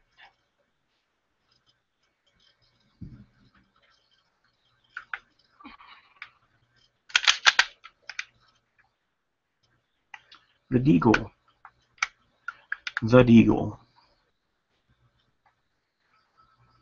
Yeah, guys, I like it when I get comments and stuff because sometimes people leave certain comments and it kind of, my ears perk up because I think of something that I wanted to talk about and didn't really, and kind of forgot about, like the corruption in Chicago, Illinois. Something I'd been meaning to talk about and forgot.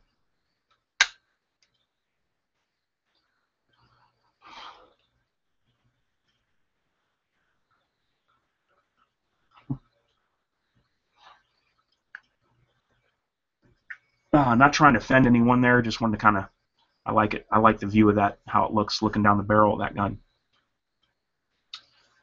Okay, let's see. You guys, were you able to get in the chat? Did you go get that link?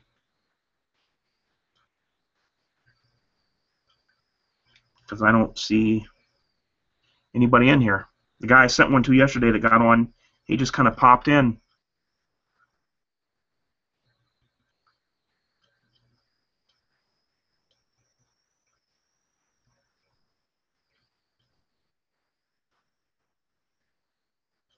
Okay, see your comments.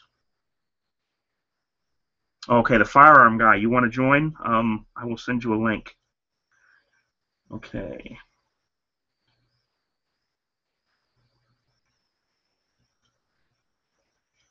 There we go. There's somebody. What's up? Firearm guy, I'm going to send you a link over. Can you hear me?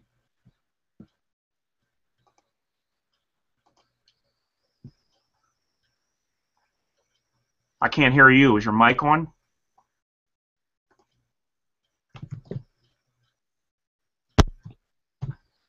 I heard something click.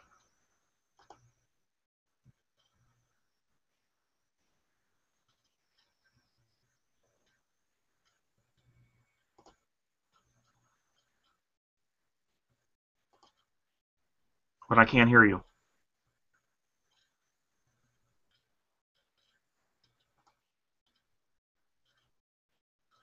Okay, Firearm guy, I'm getting ready to send the message right now.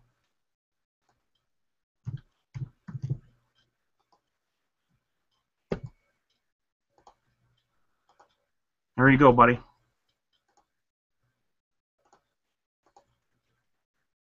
John Reviewer 112. Link coming over to you. Let's get it going, man. The more the merrier.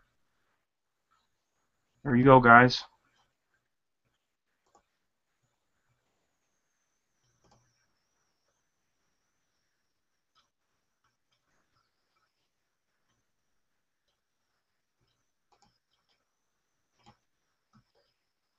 Okay, you having issues, Luke? Because like I said, I see you and you're in the chat, but I just heard something kind of like a microphone type noise, but I can't hear you.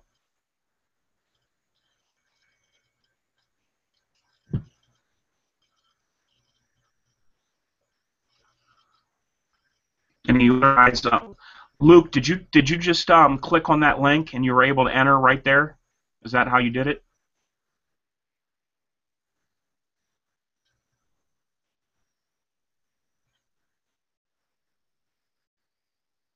Okay, Luke said he copied and put it into the top bar. So Firearm guy and you other guys that want to join, copy that link and paste it into the top.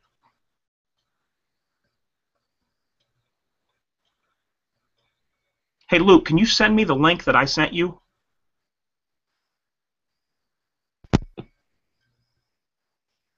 There you are, I see you now.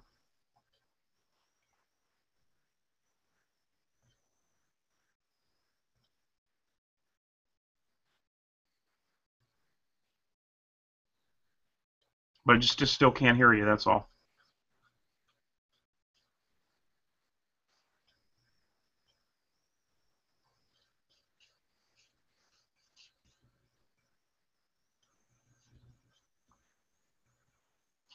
Okay, let me see here if anybody's commented on what's going on.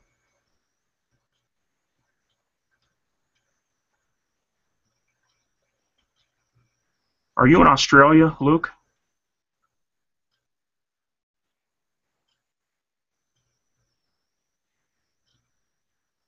Oh, you're in England? Awesome.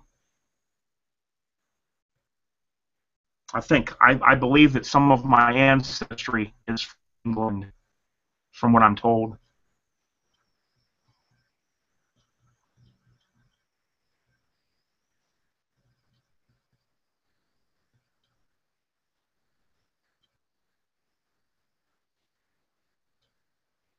Um, you can have a microphone and be on here without a camera. It'll just show like a picture on the screen. Oh, thanks, Luke. That'll help me to open up something here.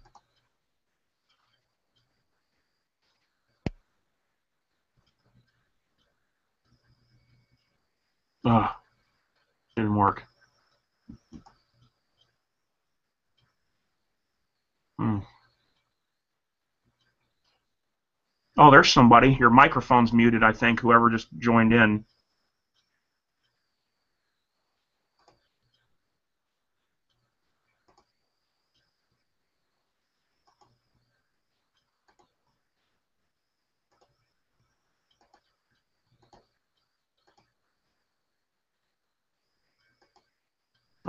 What is going on here?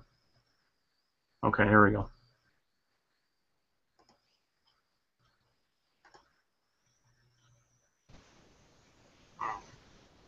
Hey, what's up, Dan? Hey, Oh, there's somebody. hey, Paul, how's it going? Good. I don't know who that is. Somebody might. I don't know. I kind of hear a lag there, but no big deal. How you doing? Good, good. How are you? I'm doing pretty good, man. Hey, you're having a good chat going on here. I enjoyed commenting. Hey, thanks, man. I appreciate it. I'm having a little hard time figuring this out because I'm not able to see my comments from my YouTube video on here. You know, from YouTube, from subscribers commenting. I have to look at my cell phone under the video. Hey, what's up, Dan? Hey, Oh, there's somebody. hey, Paul, how's it going? Good. I don't know who that is. Somebody might. I don't know. Somebody's got some lag going on somewhere. How you doing? Good, good. How are you? I'm doing pretty good. Here. Good chat going on here. I enjoyed commenting. Hey, thanks, man. I appreciate it. I don't know what's doing that. I'm gonna get out and try to come back in. All right. I'm not able to see my comments from my YouTube.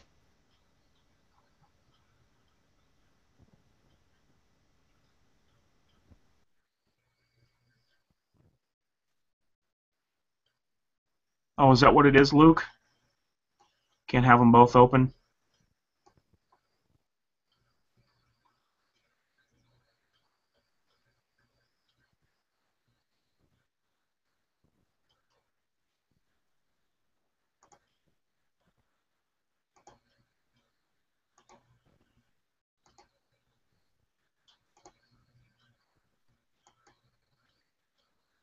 I don't know, I got somebody in here that says that they're muted. I don't understand that, but okay. Okay, I see you now, Dan. All right, that's better. I think what happened was I was still watching the video on another screen, and so it sounded like a bunch of feedback, but it was really just you talking and so forth. There may be a lag of the actual live, and Yeah. you know. But you're right. I no longer see the comments either, so I ought to grab my phone as well. Yeah, I have. Yesterday somebody came on here with me and they sent me the link back that I sent to them, and I opened it and it started showing me the comments, and I had two screens open and I had to mute my main video here that I'm looking at, and I could hear myself on the other one, and then it was showing me the comments. But I'm gonna have to get that worked out. I mean, it'd be perfect if I could see my comments. Yeah. That's. Yeah, but you're doing a good job on your own. I sat there and watched for about 40 minutes. I said, man, this guy's doing a good job on his own. Just read the comments and real clear and concise answers. So you may be better off without me here, but I'll stick around for a little bit. Oh no, man. Hey, I appreciate that feedback, Dan, coming from you. I appreciate that because, something I just started trying here, and it helps me to know if you thought it was kind of interesting, because I'm terrible at judging myself on this stuff. I know, and Lord knows we get enough negative feedback making videos as it is. So Exactly, yeah, exactly. But yeah, man, I'm glad you wanted to join on. I liked your videos where you was shooting through the doors and stuff and showing what different rounds did. Oh, thanks. I have one thing a lot of guys don't know is that U.S. federal land is legal to shoot on, and that's where I shoot, up in northern Michigan. Oh, okay. Yeah, and so when people say they have nowhere to shoot, they don't have anywhere. I know Florida doesn't have much U.S. federal land, but where there is federal land, it is completely legal to shoot. So that's where I do my shooting, and I can basically do whatever I want, within the limits of the law. But it's a great place to go. And so when I get my door shooting vids, I even get some distance shooting vids and so forth. Right. It's a blast. And it's not hard to do. It's just having the space and the legal ability to do it. Right. Yeah. I mean, yeah, those are cool though. I mean, not a lot of that I've seen, was doing that. You kind of opened that, you kind of started that out and opened that up yourself there, testing through doors. I thought that was a pretty good idea. Yeah, thanks. The one thing I learned though, and I kind of knew it, but it needed to be done, was that everything goes through a front door. I mean, those things are like thin little pieces of metal that just gets penetrated so easy. Matter of fact, I did a 200-yard shot with a .22 long rifle and just sliced through the door like nothing. Yeah. So it kind of serves notice that if something's bad going around, get away from the front door. There's nothing safe there. I have to say something to you too. I've been watching you for years. You are like a pioneer with this YouTube and making videos for so long. And back in the day when we all started watching videos, and there just weren't as many people, and you were one of them, and one of the guys who inspired me to make videos, because I saw you're not so myopic that you just do one thing. You got you got your dogs in there. You did some weight loss videos and so forth. Matter of fact, one time you took your camera when you went jogging with you and just talked about it. So, yeah, man. Well, hey, I appreciate that, man. I appreciate the feedback. Yeah. You know Yeah, that that's good. you know I haven't been posting a lot of money or a lot of videos here. YouTube, I don't know what happened. I'm sure the same might have happened to you. YouTube just cut the money like crazy that they were paying. They did, and it's funny because it's always been kind of seasonal, and I get that part of it, but man, they like really chopped it down, and no explanation or anything. So, you know, it is what it is. You know. Yeah, and I mean, don't get me wrong. It's not that that was my purpose.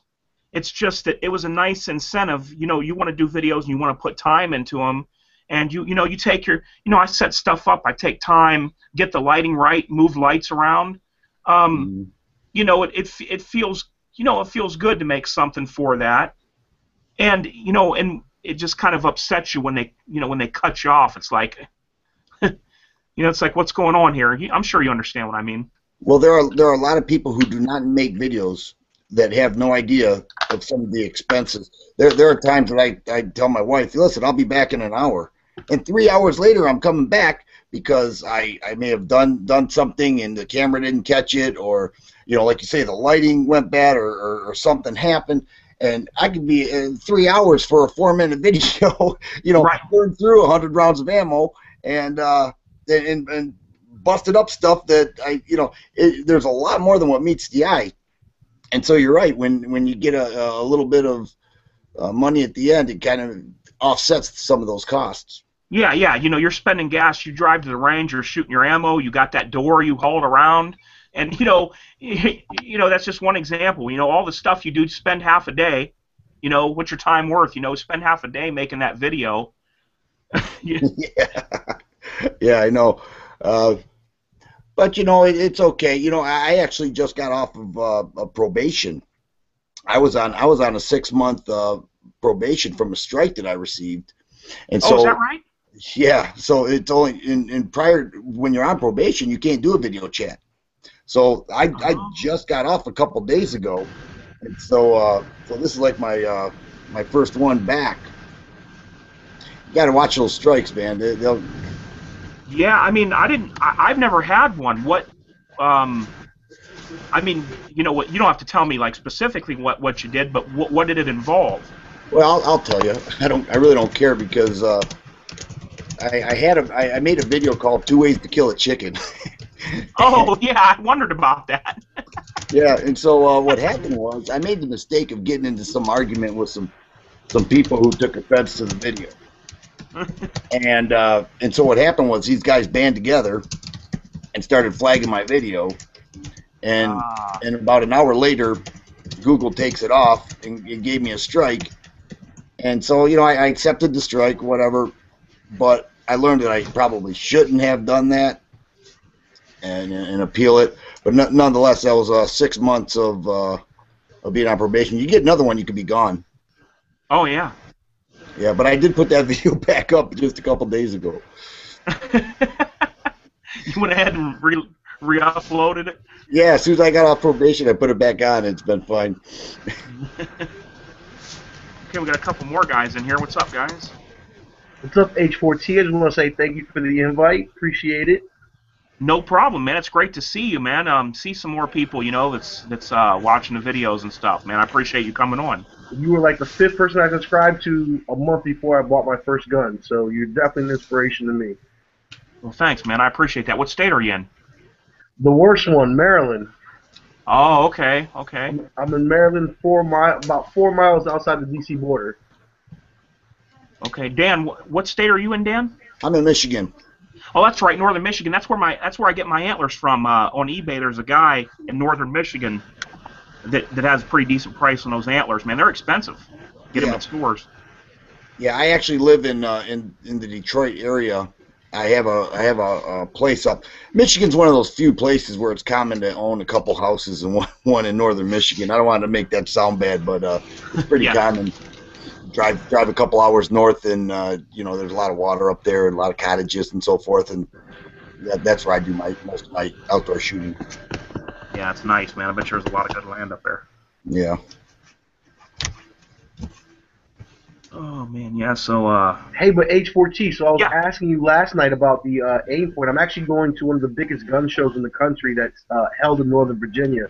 Since I live kind of like in a tri-state area of D.C., Maryland, Virginia, I can basically be in 3 different states in like within 20 minutes. But it's called the Nation's Gun Show, and there's 1,000 tables.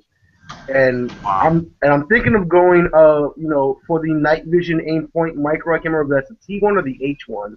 Yeah, I believe it's a T1. If I'm wrong, Dan can It's correct. only like $30 or $50 different. So I'm like, why not get the night vision? Even though I don't see myself getting it, but for $50, why not pay it now than not have it? But my question is, okay, so are you familiar with the Parabellum AKARS rail mount, the dog leg type dust cover mount? I may have seen that, but not at all. I've never handled one or anything like that. Pete did an installation video on it actually. Okay, yes. Okay, then I know what you're talking about. And that rail is supposed to be pretty sturdy. Yeah, so I have that rail system because the arsenal that I have does not have a side rail mount. So I figured that dust cover was my best option to put an optic on it. And I got that rail mount. So I'm going for a micro. Now, I've seen some come with a mount, some don't. And what should I pay? I told you I can't do LaRue because LaRue did Maryland extremely dirty. Right. They canceled a bunch of orders of people before their October 1, like we had an assault weapons ban come down. Yeah. And if you had a paid order, you were honored after October 1. So if LaRue had a rifle that was back ordered, you could wait a year to get it. And as long as you had a receipt that said it's paid for, you were good. And what LaRue did was 2 days before October 1, they canceled everyone's order and returned their checks. And people were left with, they couldn't go out and buy anything because everything else was sold out. So people like someone in a Maryland State Forum had to put up a $15,000 check that he had stroked to LaRue that got canceled. And he was pissed. Wow, 15 grand they canceled out? Yeah. And a couple other people too. So I'm very anti LaRue. So I don't know if I should buy the one that comes with the mount. I mean, like I want it to sit low. I don't want, like an inch spacer. I'm willing to spend whatever, but I mean, I'm not trying to overspend either. So what do you think I should spend, and should I get one that comes with the bracket or buy a separate one? Man, I don't know because I'm kind of lost after, I understand you don't want to get LaRue, and so I'm with you on sticking your guns on that. Did you say Daniel Defense makes one? Yes, but the only one that I've seen by Daniel Defense is like that 1-inch like riser. Yeah, I don't like the tall ones either. Yeah. So, and like by looking at Amazon, some of them come with a bracket already, some of them don't. So should I stay with the one that has the bracket, or I don't mind spending an extra $100 to get maybe like a Daniel Defense if it was a low rise or just like a plate, Well, the reason why you have that riser is so that you could use your iron sights. Right. Yeah, that riser has those holes in the front and back of it, so you can use your iron sights. But it does raise it up a bit, so it's not the greatest. You kind of lose your cheek weld there. Keep Right. in mind, it's also going on an AK, not an AR, so it's going to sit a little differently than it would, on an AR versus the AK. I had one on an AK. I didn't like it too much. Really? You have a micro, Dan? Boy, it was a while back. It was okay. I was able to see the iron sights through it. I thought that was a cool option, but it did sit a little bit higher, so I found myself raising above the cheek to sight in, and it just wasn't as comfortable as your typical flat top AR. Yeah, I'm basically just looking for a plate that screws onto the Picatinny. I prefer to have no riser and just keep it as low as possible, and just a flat plate is what I'm really looking for. Yeah. I saw one that says it came with a mount, which is basically like the flat plate design. And it was like 602 or 605 on Amazon. 605. Yeah, for the micro. $605. It was $605 For a micro, that's not bad. Yeah, Okay. yeah. For the night vision micro, that's Yeah. about. Oh, okay, I got you. Okay. MSRP on those things are about $7. Yeah, I got you. Okay. I don't know if I can send you a link here, but somebody posted this in the chat, and I'm looking at it. It looks pretty good. It's called American Defense Quick Detach Mount, and it was a low ride, and it said $65. I do want a QD. I definitely want a QD. Right. It had the lever on it. You can cut and like if you put a cut and paste wherever you're seeing the link at, you can cut and paste it and put it here inside the chat. I've been in a bunch of these chats. I was trying to help you out last night. Let me get that back up here.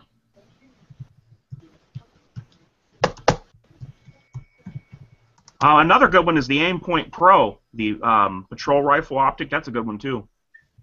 So I was telling you last night that about a week and a half ago, 2 weeks ago, I shot my friend's Tavor, and he has an Aimpoint Pro on that. But generally, those sit kind of high, so I like them for the AR platform.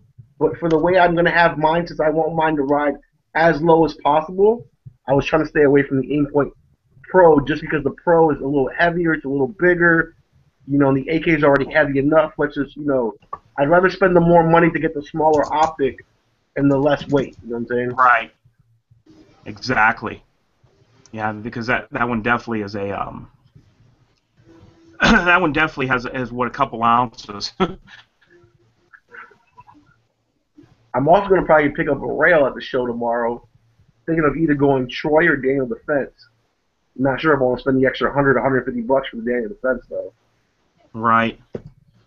Here's one I found. Let me go ahead and paste this in the chat here.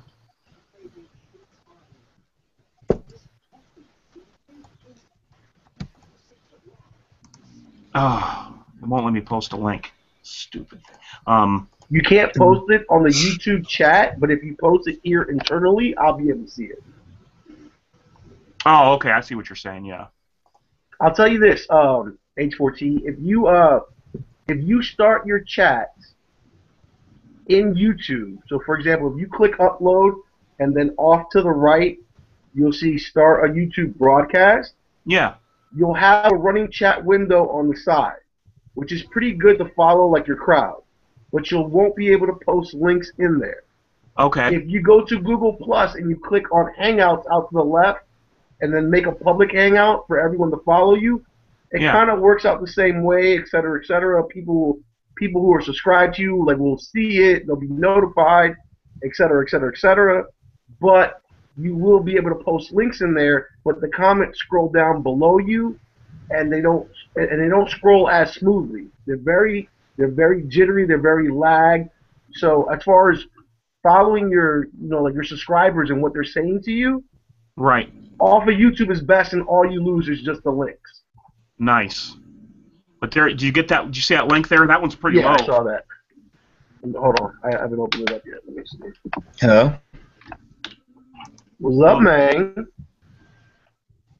I think I fixed it. Marshalla. That's what she said. Ooh, that is nice. Yeah, I thought that was pretty nice one. It's definitely low. Yeah, it definitely is low. Something like that would be ideal. Let me save this right now. Another thing with these chats is they 4 hours they cut them off. You know what's funny? When remember how I was telling you how Maryland did their their assault weapons ban October 1st? Yeah. I ran 6 or 8 different chats for 24 hours. That was my fight to fight Maryland's assault weapons ban. I basically did a 24-hour chat session. Nice. What's your first name again? My name is Marco. Okay, Marco. Yeah. I don't mind. I put myself out there. Do you make videos, Marco? I do. I got about 70 videos out. My last Oh, video dude. was of a Kershaw Cryos, my first pocket knife. The video before that, I just graduated college the weekend before, and I got a really expensive, fancy bottle of cognac. So I did a review on that. What's your channel name? Digital Profit 4D83. I'll write it in the internal. Yeah, I'll go ahead and subscribe to you, man. There you go. He is I and I am him. All right. The pimp with the iron grid. But yeah, so I do a little bit of everything. So like my really close friend who I go shooting with, he looks a lot like George Zimmerman, and I get a lot of comments about him. It's pretty funny. It's really funny. I clown him all the time. That is funny. Oh, so I got a question for you guys. So, all right. So, what is the best gift you gave somebody this Christmas? It doesn't matter about price. It doesn't matter how much they wanted it, but the gift that you look most forward towards somebody else opening. Because I won't give somebody a gift unless they open it in front of me. Because half of the joy of getting them a gift is seeing them open it. So, Right. I don't know if you guys want to go left to right or how this is. What was the best gift you got somebody this Christmas? Dan can go ahead and go. Well, my wife and I got our daughter a trampoline, with the sides up there and everything. She's into gymnastics. How old is she? She's 7 years old, going to be 8 in a couple months, and really gotten into gymnastics. She joined a gymnastics team, and we're having fun. Matter of fact, we're going to make our way down to Ohio, traveling and doing some tournaments. So we got her this trampoline, set it up, and it's just been a blast. Nice. Hey, you live way north when you say I'm making my way down to Ohio. Yeah. Well, I went the Arctic Circle, aren't you? Probably way up there. Yeah, man. I'd have to say for me, my dad is old school and he doesn't, know a lot about the new things that are out. And I got him a Kershaw knife with the assist. And he got the cryo. He's like, this is just like a switchblade. I can't believe that, that they make this like this and they, skirt the law. And which one did you get him? Because I just picked up the cryo. It was like $30. I reviewed it not too long ago. It comes in a blister pack and it's got the bigger size blade and I cannot remember the name of it. Bigger or longer? Because that's the one thing I hate about Kershaws. I hate those fat blades. No, he was just longer. It wasn't a real fat blade. It was a longer blade, but I cannot think of the name of it. See, it was a cheapie. It was a cheapie, like $23 new. Let me see. What the hell's my Kershaw?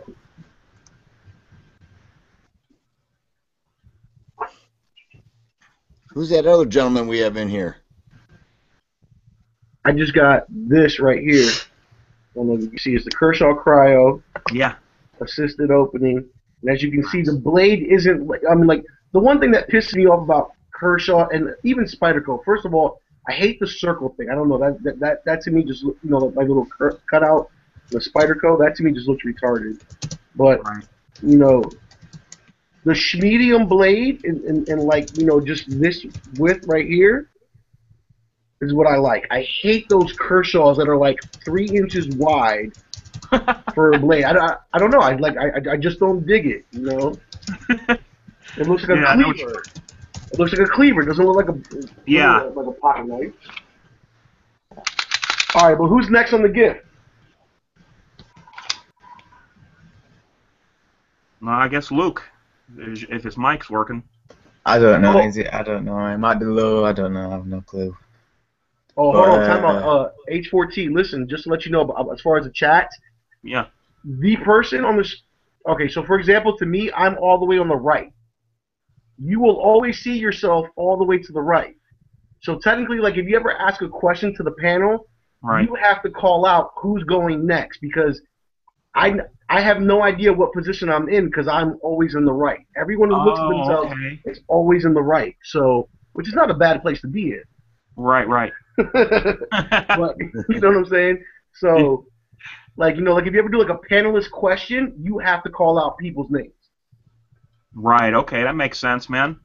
Yeah, it's good to have somebody in here that knows about this chat thing. I was trying to help you out in the chat box yesterday. Oh man, yeah, I'm kind of slow sometimes, so.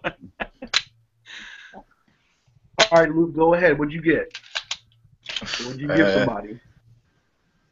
What do you say the most excited when That you gave somebody else. receiving? Yeah, That you gave well, somebody else. I'd have to say the dogs. They went mental when I gave them the stockings full of bones and stuff. They went a bit mental. That's lame, I know, but you know. It's truth. Cool. Dogs, huh? What kind of dogs you got? Yeah. I got, well, there's a Great Dane / Labrador, and then Jack Russell. Oh, okay. Can you So, own big one like and a pit small one. bulls in? I'm assuming like you're from England, so like Yeah. can you own what's known as, I don't like to call them this, but you know, I don't even want to say it. I refuse to say it. But dogs that aren't looked upon as friendly. I mean, damn, that even sounds bad. T, help me out. Yeah, for the most what do you call part. pit Yeah, bulls? what they call vicious breed? What do they call vicious breed? I didn't want to call them aggressive. You see, like I was trying to avoid that, bro. Thank you. No, thank that's you, but I was cool, trying to man. avoid No, that. that's cool. Can you own aggressive breed dogs like Rottweilers, Pit Bulls, German Shepherds? Oh, yeah. Yeah. Oh, Oh, yeah. okay, They're cool. common around here. Really? Because around here, like it's based on your county. Well, but I live in the countryside, so all the farmers have random, like, you know, aggressive sort of breed of dogs. That's cool. Just, you know.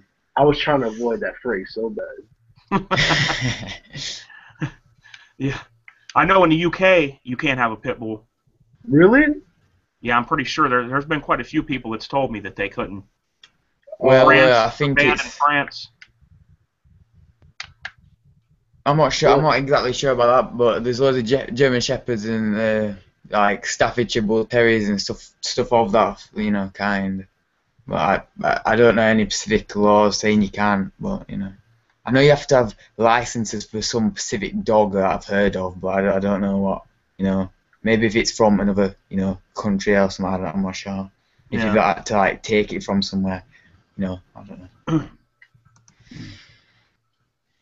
Yeah, my neighboring county, you can't have pit bulls in my neighboring county. Oh, wow.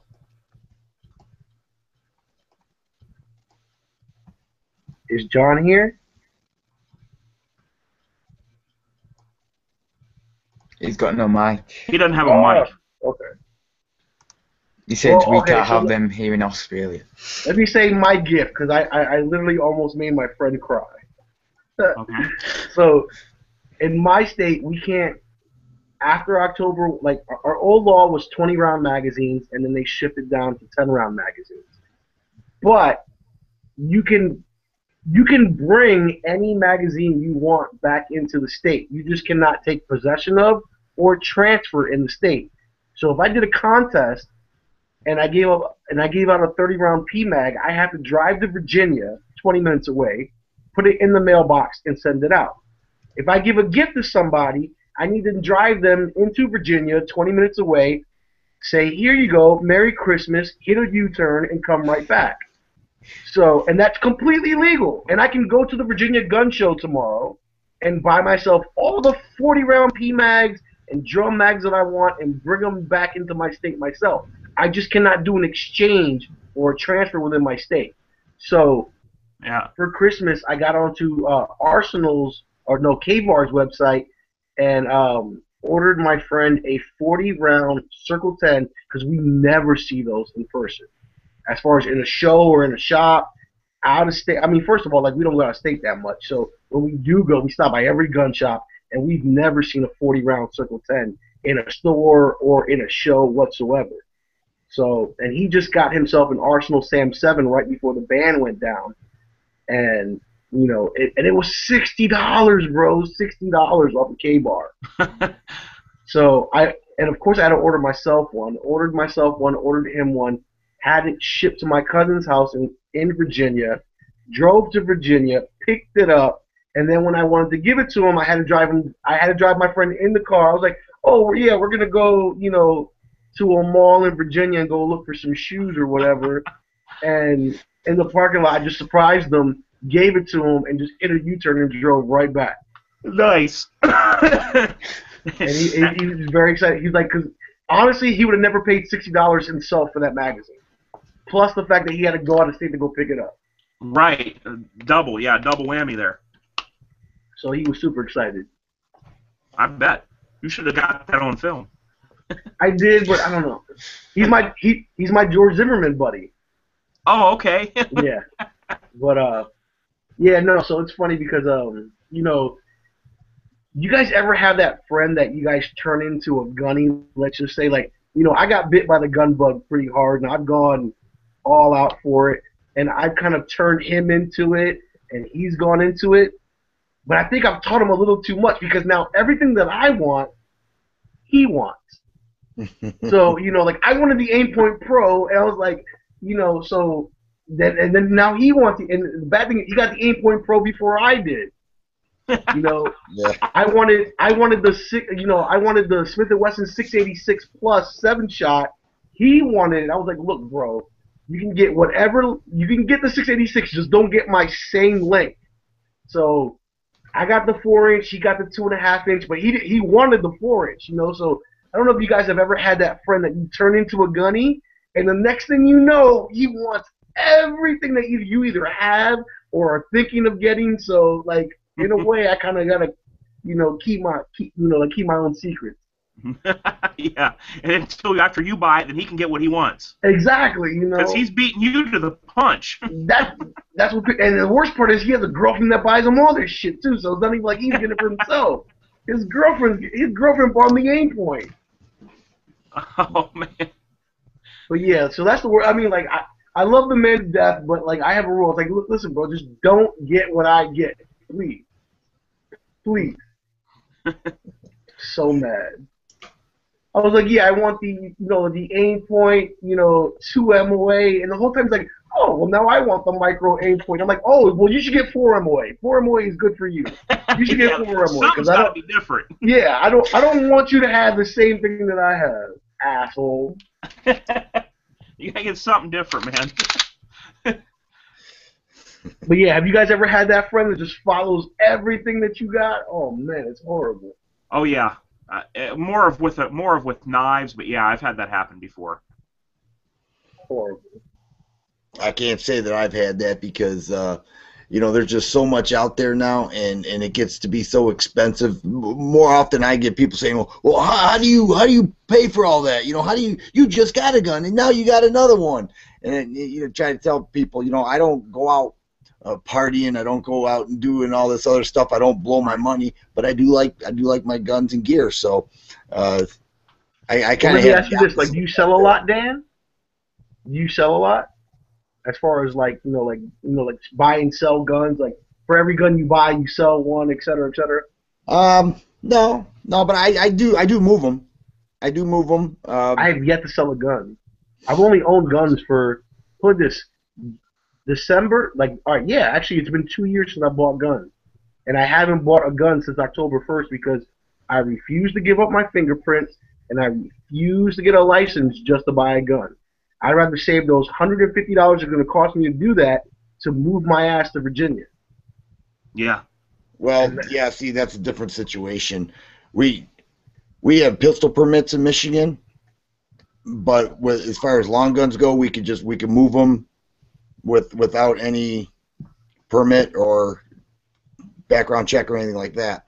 Yeah, so, I'm taking my graduation money and I'm getting my Utah permit hopefully this month. I'm going to go take the class this month.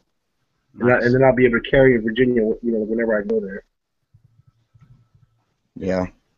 Yeah, see, then we don't have to deal with a lot of those things. So, yeah, if I've moved quite a few guns. If I like it or if I like it, I hold on to it. If there's something I don't like about it, I move on.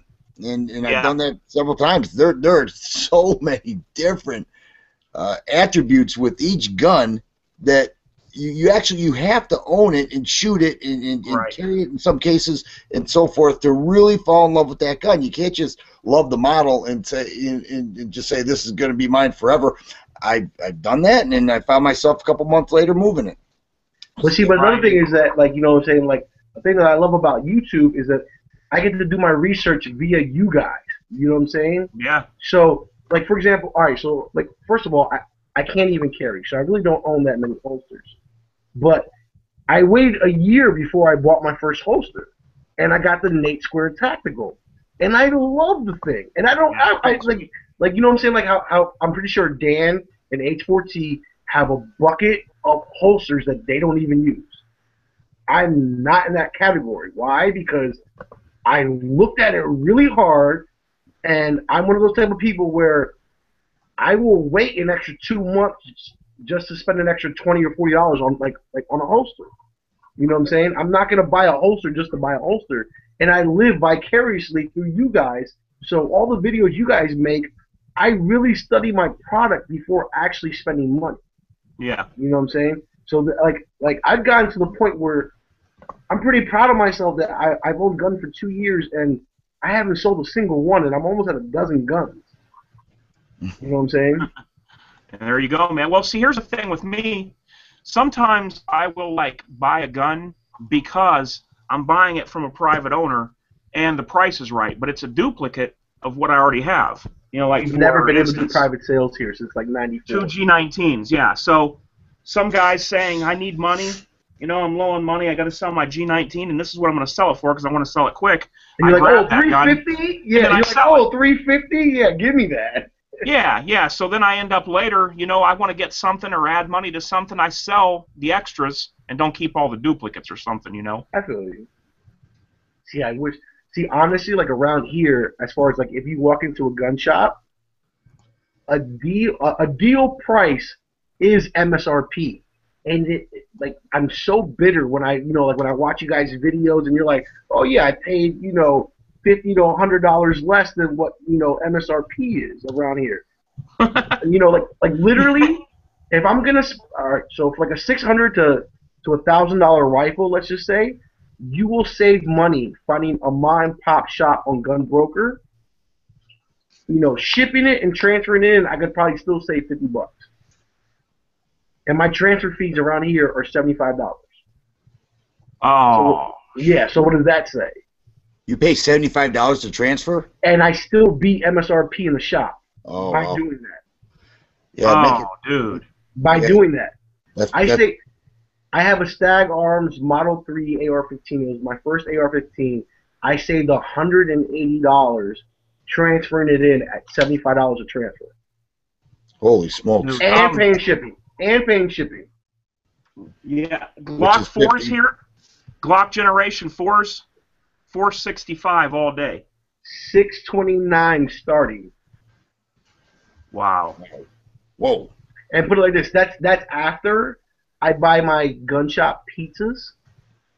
You know what I'm saying? Like I'm that type of dude, you know what I'm saying? Like you walk in the gun shop and I'm like, oh, here's a pizza. I mean, I'm that type of friendly guy.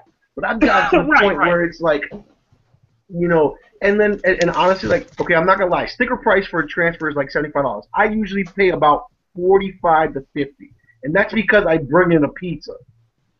Nice. You know what I'm saying? So yes, I do get a deal, but sticker wise, it's $75 a transfer here in the state. I can drive an hour and catch it for $40 or $50. But then what's an hour of my time to go, and plus at that I have a 7-day wait. So what's an hour of my time to drive there, drive back, and then 7 days go do it again? Right, yeah. Man, I can't believe prices are like that, man. Ridiculous. Yeah, that's pretty crazy. Here we have a big old it's like a Craigslist setup for Michigan gun owners. I could go make a deal right now if I saw something I want. Well, right. I mean, we do it all the time. Accessories, ammo, firearms, all kinds. I check it 4 and 5 times a day. I'm on there all the time. Other people who make videos who are from Michigan are on there all the time. I mean, it is so simple. I've met guys at midnight in 7-Eleven parking lots, and they've all been good guys. I had Yeah. like Paul. I listened to you say earlier in the chat. You've done a lot of private deals. You saved a lot of money, and you've dealt with a lot of good guys. I've dealt with some of the best guys. Had some of the best conversations in a Burger King parking lot talking about guns. We shake hands. We both feel good about the deal. We drive away, and 2 months later we may see each other again. And it's a great community out there. In Michigan, you can do that. In Maryland, it sounds kind of miserable. Yeah. Sounds kind of oppressive, man. Yeah, like a different country or something almost. Some of these states, it's almost like a different country. Yeah. Bro, it's really bad. And it's funny because we're supposed to be below the Mason-Dixon, but it's not even like that. And because most of the population of Maryland lives within the metropolitan area of D.C., and so does Northern Virginia, like even Northern Virginia is extremely blue, but because the state is still red, you have things like carry laws and private sales and blah, blah, blah. But if I were to open carry in Northern Virginia, I'd still get the cops called on me, even though it's legal within the state. Right. Yeah, there's a lot of states like that. Yeah, even if it's legal, people still call because the culture in that state is not the gun culture isn't up to par where they should be. And I wouldn't say the culture of the state. I would say the culture of the metropolitan area. Oh, the metropolitan versus the culture of the state. Yeah, you know what I'm saying? Right. So like you can have a major city smack dab in the state, and the rest of the state be A-okay, and then you have the metropolitan area, and that just ruins everything. Right. I mean, because even Richmond is very pro-gun, and that's about another 120 miles south, but still within like the D.C. borders. I mean, and it's funny because it's an open carry state, and like I would, but I know I'd get arrested. Especially me being a minority, I'd be thrown up against the car real quick. Oh yeah, no doubt, man. Yeah, definitely. I mean, it's crazy, man. In situations like that, they're gonna freak out. They see a gun. Yeah, I'm not an open carry guy myself. I don't want to draw attention to myself, and I think a lot of guys feel that way. The guys that do it, that's great. If that's their thing, it's just not my thing. Yeah. I don't either, but at the same time, for example, okay, so in my state, I can't get a carry permit because I'm a make-issue state. So if I go to a mall in Virginia, I don't see why I should go through a $150 process just to be able to carry. If the state says I can open carry, you know what I'm saying? Okay, well that's different. Yeah. You know what I'm saying? So like because the state is open carry, I'm not going to spend $150 just to appease somebody else, which is technically what I'm about to do by getting my Utah. But I'm not doing that for Virginia. I'm doing that so I get 37 states and the fact that I can conceal carry. You know what I'm saying? So, I mean, like I'm a broke college student. I just graduated college. I don't have a job right now. I don't have $150. I have $700 for name point, but I don't have $150 to get my license yet. Yeah. I've been in that situation before. Yeah, I've found the money to get that. The $150 would probably be some of the best money you could spend, just knowing that you can conceal carry without drawing attention to yourself, without anybody else knowing what's going on. And trust me, you know what? I've been tight on bucks before too. I know what that's like, but in Michigan, the class itself's $100. Once it's all done and said, you're up into closer to $200. Yeah. And no, like what I'm saying, right now, like I just graduated, so I got a couple of envelopes with some good cash in there, so I have the money now. But I'm just saying, average Joe Schmo from Maryland who can't carry in Maryland and lives literally 10 minutes away from the border, why should he even have to go through that process just to appease the northern public? You know what I'm saying? I wouldn't do it. I wouldn't. I'm doing it for the right to conceal, and I'm doing it for the 37 other states that I get. I'm not doing it to appease anybody. Yeah, well, unfortunately, we do have to live within the law of our land. I mean, whether you're appeasing the people or but the law of the land is open. The law of the land is open carry. Yeah. I mean, that's the law of the land here too. I mean, we could do that. It's a choice.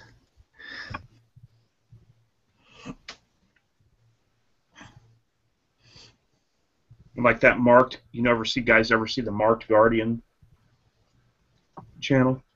I like the points that he makes, but I feel like he baits the situation. Yeah, I mean, what he does is his state's open carry for AR-15 rifles, and he goes to different counties in his state, and he open carries just to see how the cops deal with it.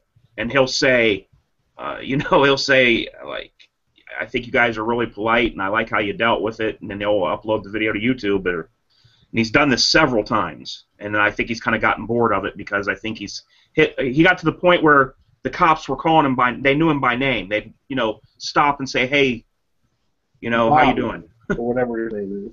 Yeah. Yeah. I caught him earlier, you know what I'm saying? Like when he first started doing that. And like I said, like in his earlier videos, it kind of seemed like he baited the situation a little bit. Right. Who we got in here now? Somebody just popped in. I can't hear you. Is your mic on? You want to scan your mouse towards the top of the screen, and then the menu will pop up, and you'll see that you're muted. That's Mr. Fa-Ta 1996. Yeah. I think it's Fatal. Oh, Fatal. Okay. Mr. Fatal. There we go. Yeah. That's text lingo for Fatal. Yeah. Yeah, it looks like his mic's muted. Yep. Might not have a mic to plug in. Yeah, that's true too. Yeah, H4T, man, it's really good to see you do these chats, bro. Hey, thanks, man. You know what? I kind of like it, and like I said when I first started this isn't something where I'm looking for tons and tons of viewers. If it's just a few guys that say that that like it, and we can talk back and forth, that's the way YouTube used to be. That's when I had fun on here. Mm-hmm. As long as the convo's good, I'm in there. Exactly. I don't care. I'm not looking for thousands and thousands of views and all this stuff. If it's if it's interesting chat and we can learn from each other, I think that's fun because YouTube was kind of like that when in the beginning when there was a small group of gun guys and we all knew each other. And when we did videos, we kind of talked to each other in the videos, and we gotten away from that, Yeah, I kind of ran in on that 2012 boom. Like I said, like I bought my first gun December 2011. I bought my first gun, and in less than 2 years, I bought about a dozen guns. I'm not buying any more guns. I'm not buying any more guns right now because I'm waiting till I move. Yeah. And I'm trying to finish up the accessories on the ones that I already have. I'm trying to get them fully built. Right. And I got 2 more AR lowers that I bought before the ban came through in my state. So like that kind of bought me time. So like to build 2 ARs completely from the ground up can take me 5-6 years. You know what I'm saying? So that kind of buys me time before I get out of here. Yeah. But no, I mean like my goal is for 2014 to get the fuck out of here. Yeah.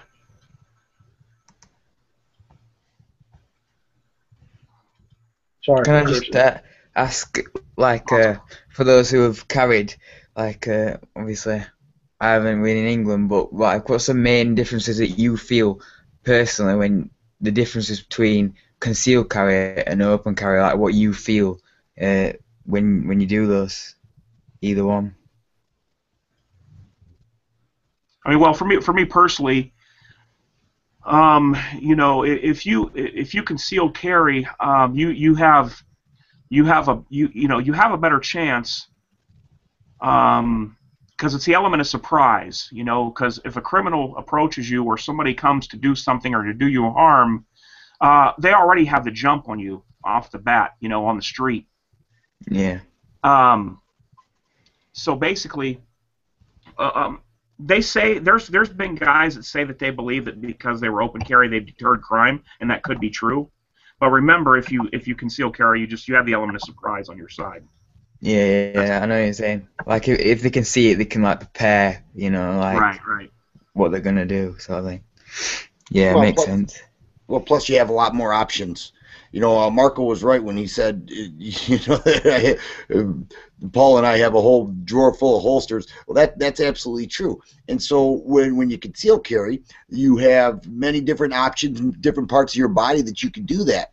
I'm mainly at the waist, but I've got different areas that I can carry depending on the gear that I wear or whatever. You know, open carry is pretty straight shot on the side hip, and I've got probably 3 open carry holsters, and it's fine. But even in the winter, when you're wearing a jacket, you know, if you're open carrying, and if you're in an open carry state, and that's what you're doing, then you have to expose that gun. As we're concealed carry, you can pretty much do it at your own leisure. You still have the option to open carry. You can have a concealed carry holster and yet still open carry the grip of the gun if you choose. But it's also a privacy thing. Hey, I don't want people knowing my business. I don't want to be the first one attacked if something bad happens. Yep. The whole idea is to be able to respond to that attack, and you know, being able to conceal carry, like Paul said, you got the element of surprise there. That's a big deal, in my opinion. It is. Right.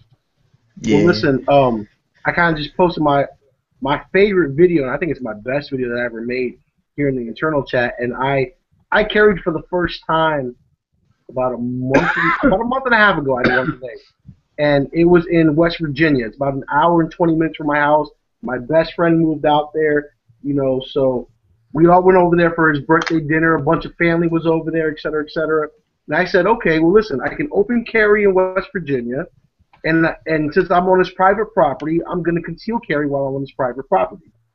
And the first thing that you realize while you're concealed carrying is you're very paranoid about printing, especially when it's your first time. You're like, oh my God, can someone see me? You're constantly readjusting. You're like, oh wow, can someone see me? And you find yourself bumping into things, whether it be the back arm of a chair, whatever. You kind of find your gun bumping into it. And then when you're open carrying, you actually feel even more uncomfortable because I have to, like, I didn't get this on film because I left my phone at his house, and I wish I would have had my phone on there. But I literally had to untuck my shirt to walk into the gun store, and the lady looked at me kind of funny. Like, why do you have a gun in my store and no one else has a gun in my store? So it's kind of weird because when you're concealed carrying, you're more worried about the way you appear.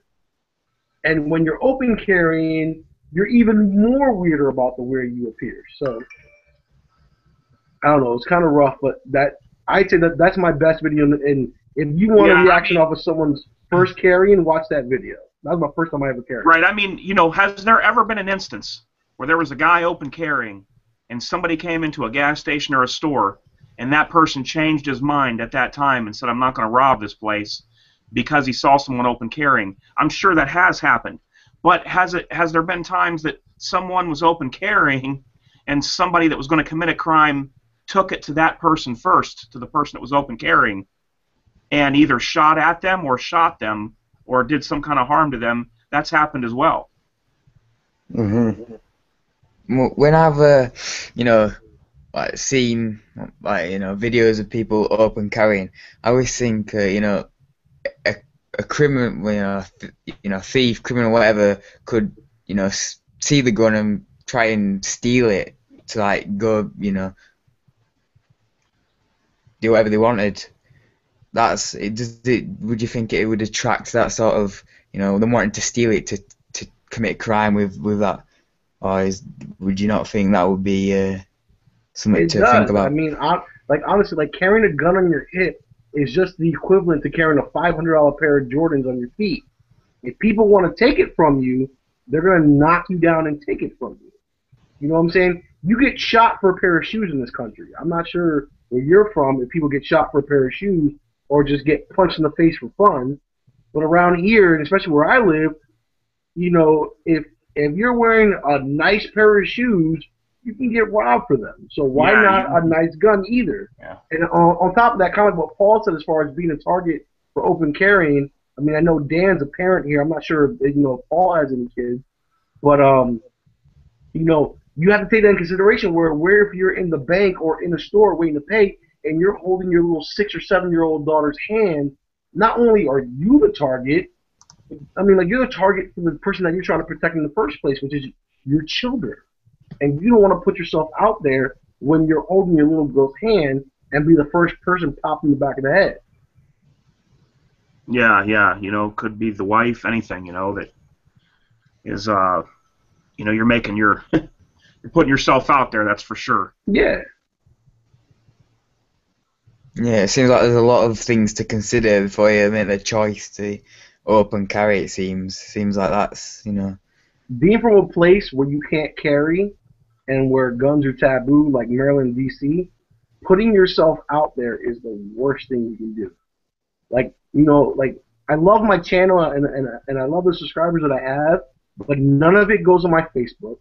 None of my family knows what I have because I don't want to deal with, you know, the anti-gun family. You know, I keep that shit on the wrap just because, you know, a lot of people know where I live, you know, and I'm not going to put that on my Facebook like, ooh, look at this new AR-15 I got, and, you know, half the people Exactly. on my Facebook Yeah, know, don't like, go posting your stuff all over your. No. Yeah. No. Don't do that. Way off, way off. You know, look, my YouTube channel for my and I never write anything on my own, like on my Facebook, but none of my gun stuff goes on my YouTube. And the few family members that know me, like really know me and say, okay, yeah, like, you know, like I've taken them shooting, I said, listen, you can do whatever you want, just don't tag me. Do not tag me at all. Yeah, definitely, man. You know, it's just something you don't need, man.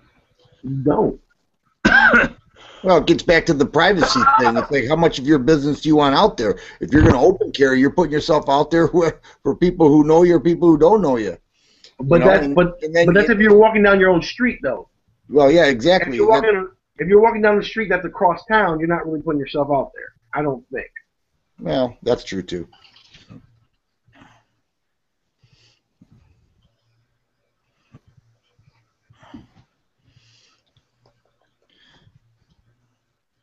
So where's the other gentleman from? He's from, is that the one from Australia? Are you from Australia? Fatal, 1996. No, I can see he's got the American flag there. No, John is. John, okay. Okay, he's from I'm from Australia. England. Aussie, oi.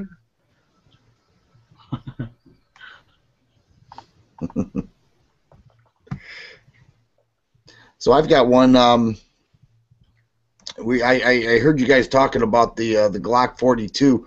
Paul, do you think that's a done deal? You think that's really what it is? It's going to be a single stack 380? Yeah, just like your video, man. You was right. I believe that. I believe that's probably it. You know, like you said in the video, and I was like, man, I just really didn't think it was, but it looks like it's gonna. I think that picture's legit. But we don't know if the barrel's fixed or not. That's the thing. We don't know if it's a rotating barrel or, you know what I'm saying? We don't know that yet. I know. Glock's other ones though are they are blowback, but exactly. But since the slide there's so much less steel on it, it may not be blowback. Because I was the one who wrote in your chat last night. It wasn't it? Yeah. That it was 0.8 inches, which is a lot slimmer than a 26. Now, honestly, I'm not a fan. I live in a major metropolitan area. Okay, there's within 100 miles, there's 20 million people around me. Okay, I mean, there's a lot of people around me. Okay, I am not a fan of anything that carries less than 13 rounds, and that you can't get a mag that, like, my biggest Glock fanship comes from the 30-round mag, because I live in a major metropolitan area, and there have been high school street riots where 120 people get arrested at the same time. You know what I'm saying? So I am not a fan of 7 shots will handle my problem. I'll be back, guys. I gotta take this call real quick. You know what I'm saying? So the whole, you know, like that whole mentality where 1 shot will send everyone running. That's a lot of hope. Well, here's the thing too, is even a lot of cops will even tell you this, is that when you are firing under stress, and you have to consider that you're going to miss more than you will if you're at the range standing there at a paper target 10 yards away. I will say that my shot is slightly better than a New York City cop. Let's just put it like that. Oh, I don't doubt slightly that one. Better, right? Under pressure, I'm slightly better than the New York cop. I don't doubt that. I know that you know, some officers have minimal training requirements and so forth, but the what a cop will tell you though is when you are being shot at, it's a whole different situation than standing there at the range and shooting paper, you know. And so you've got the adrenaline effect. So the long and short of it is, people that talk about, you know, 1 or 2 shots, they're not taking into consideration that they may miss those shots, or they may hit, you know, a leg or something that's not going to necessarily put somebody down. So, you know, I'm kind of with you there. Don't feel quite the need to keep 13 rounds on my person, although I do keep in my vehicle, no doubt. Well, let me ask you this. All right, so for example, like, this is where I get most people is, I'm a big basketball fan. Now, I love my Washington Wizards. I actually like my Washington Wizards more than my Washington Redskins. So that says a lot, you know. Right. And I go to basketball games pretty frequently. And the way the DC transportation system is set up is that DC students get subsidized, you know, Metro Transit. And we have an underground Metro Transit. So when I get off on the DC Chinatown Metro station, I have all the people going to a basketball game, drunks.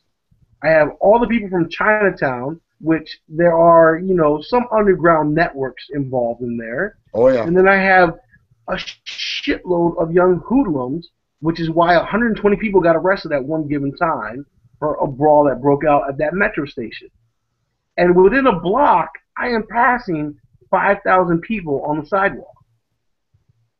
Now, you tell me that these cliques are running 100, 200, 300 strong.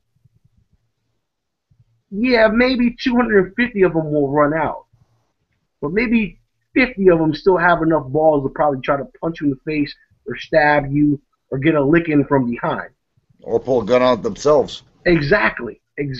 So this little, you know, so at that point I have 13 rounds for maybe 50, 20 people. Yeah, because the other 5,000 are going to scatter. So let's just call 4,000 of them civilians, 1,000 of them are hoodlums, 950 of them are punk hoodlums that are going to scatter as well. I'm left with 50 people. Yeah, well, you've got a situation there, no doubt. Exactly. You see what I'm saying? So, like, there's a difference in between an urban situation and, let's just say, you know, middle America. Sure. Yeah, no doubt about that. And you also have a higher likelihood of somebody misreading the situation too. It could turn into a racial thing, you know, where somebody sees good guy, bad guy thing. Who do they think? I don't even see it as a racial thing because honestly, like, you know what I'm saying, me being a Hispanic, you know what I'm saying, like, I don't see it as a racial thing. Well, I'm just saying it depends on who's in the crowd, though. They could. Yeah,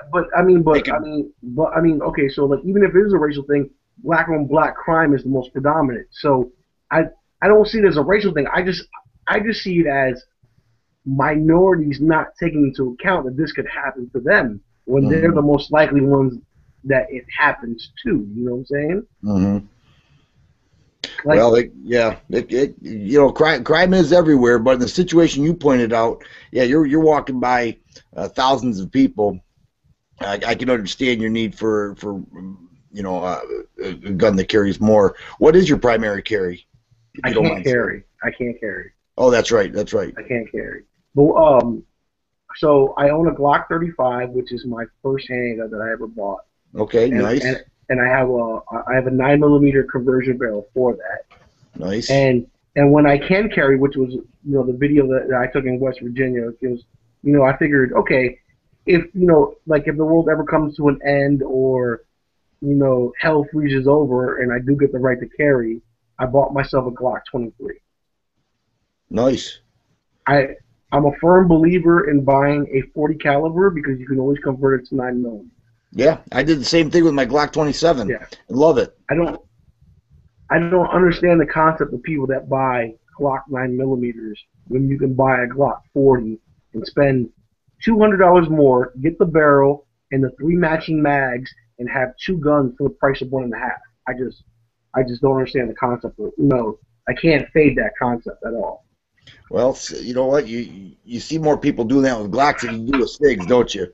SIGs have the same conversion barrels too. You don't see many people doing that.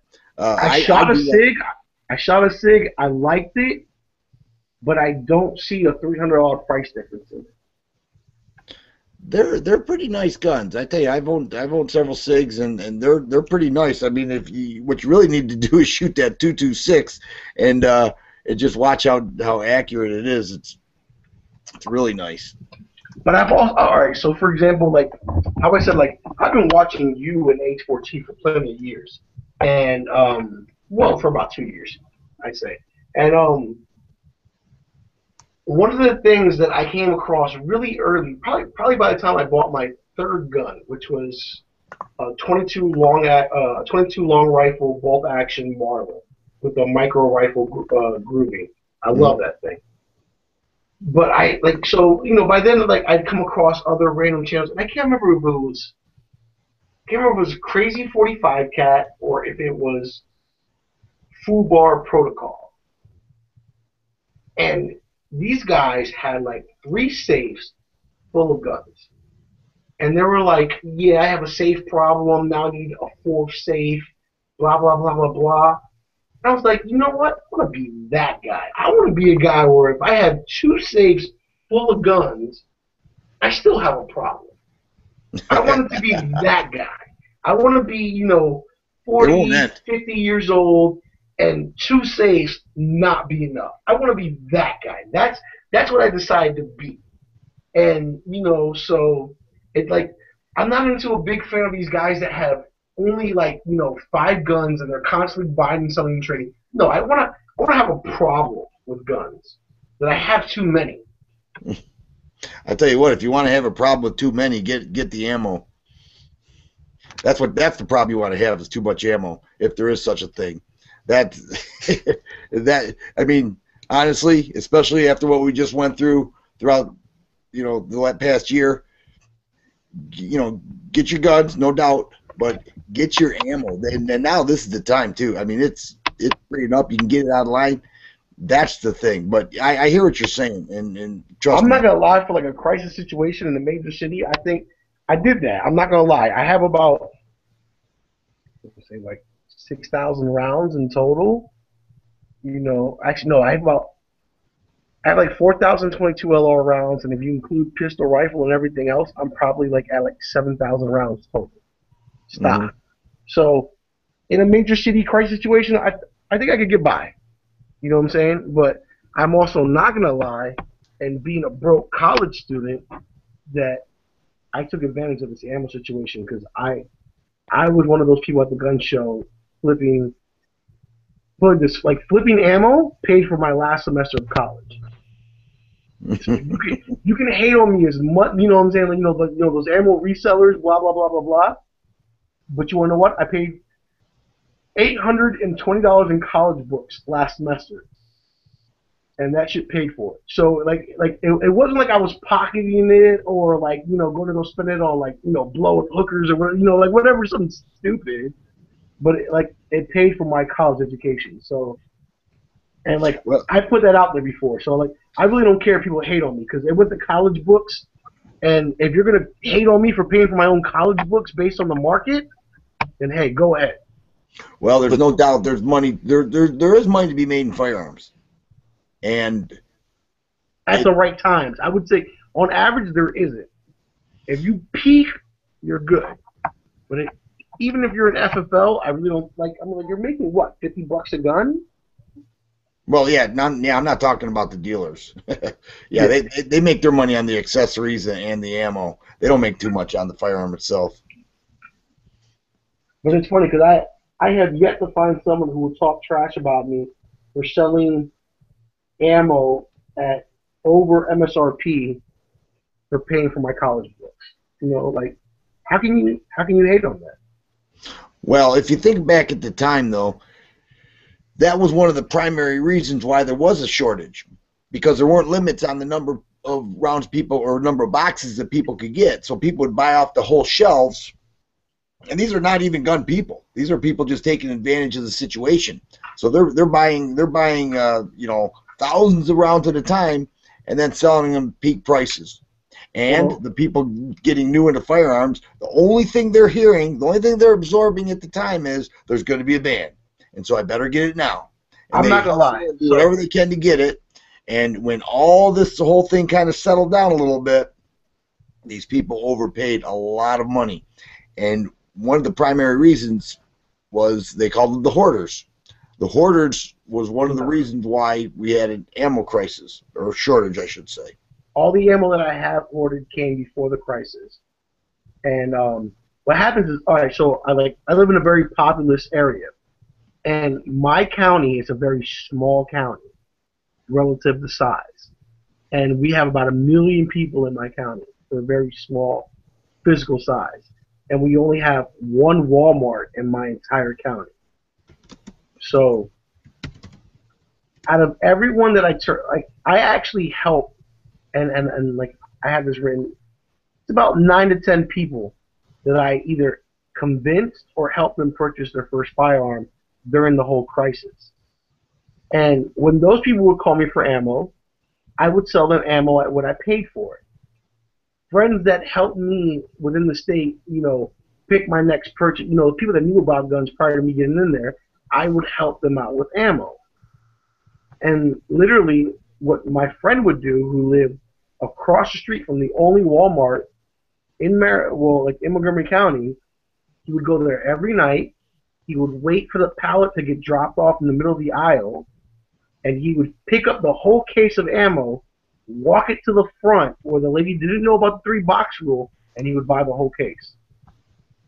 And then we would go to the gun show and sell it, and that helped me pay.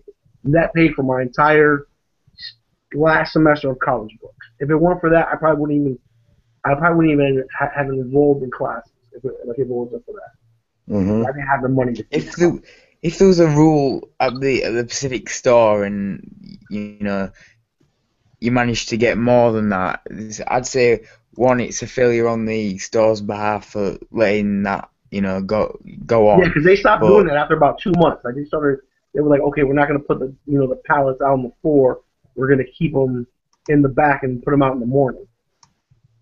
So I'm not going to lie. Yeah, like I was one of those people that would buy more than I was supposed to, et cetera, et cetera. But those that I either help or help me would get the hookup, and everyone else helped me pay for my college education. I mean, it wasn't like I took the money and, I don't know, bought myself a pair of Jordans or a Michael Jackson leather jacket or something like that. I put myself through school that way. Once you have the money, you can do whatever you want with it, man. It doesn't matter. It is, but then, I know people like you put out, those type of videos where, ammo resellers, et cetera, et cetera. And in a way, yes, I do fall in that category, but I think I wasn't doing it for the profit, even though the profit is what I spent it on was school books. You know what I'm saying? There's a difference in between whether you do it for the profit of getting yourself, like another AR-15 versus buying school books. You know what I'm saying? My school books cost me about $800 a semester. I don't have that kind of money. Mm-hmm. I believe the video that I put out was explaining why we got where we did, and that was one of the reasons. You're talking about buying maybe 400 rounds of ammo and then reselling it. No, we put this one time. Me and him walked in there, and we walked out with about 8,000 rounds of 22 LR. Well, we walked out with about 8,000 rounds of 22 LR, and we went to the gun show, and we sold a couple of value packs offhand, and then we found the vendor that gave us a good price. And put this, most of the stuff that we sold, because we would go to gun shows and dump them off, most of it ended up being bought by vendors. It wasn't the individual, consumer that we would get it off to. We would just go off to a vendor and just dump it on him. And literally, I didn't have the gas money to drive to the gun show to go drop the stuff off because I spent all my liquidated funds on actually acquiring this ammo. So I mean, yes, I would literally admit I was one of those people. It wasn't 400. No, we're talking thousands of rounds of ammo that I picked up. But I justify it by paying myself a good cause, because if I would not have done that, I wouldn't graduate until the end of this year. So you did what you had to do. yeah, so you know, like, people can hate on the overall thing that happened, and yes, I think it was wrong. But do I think I had a damn good reason to do it? Yeah. Yeah, I really think I did. All right, then. Then you get a pass. Yeah, the fact Glad that I he got was the able to do Firearm it. guys pass. It means a lot to me. It means a lot to me.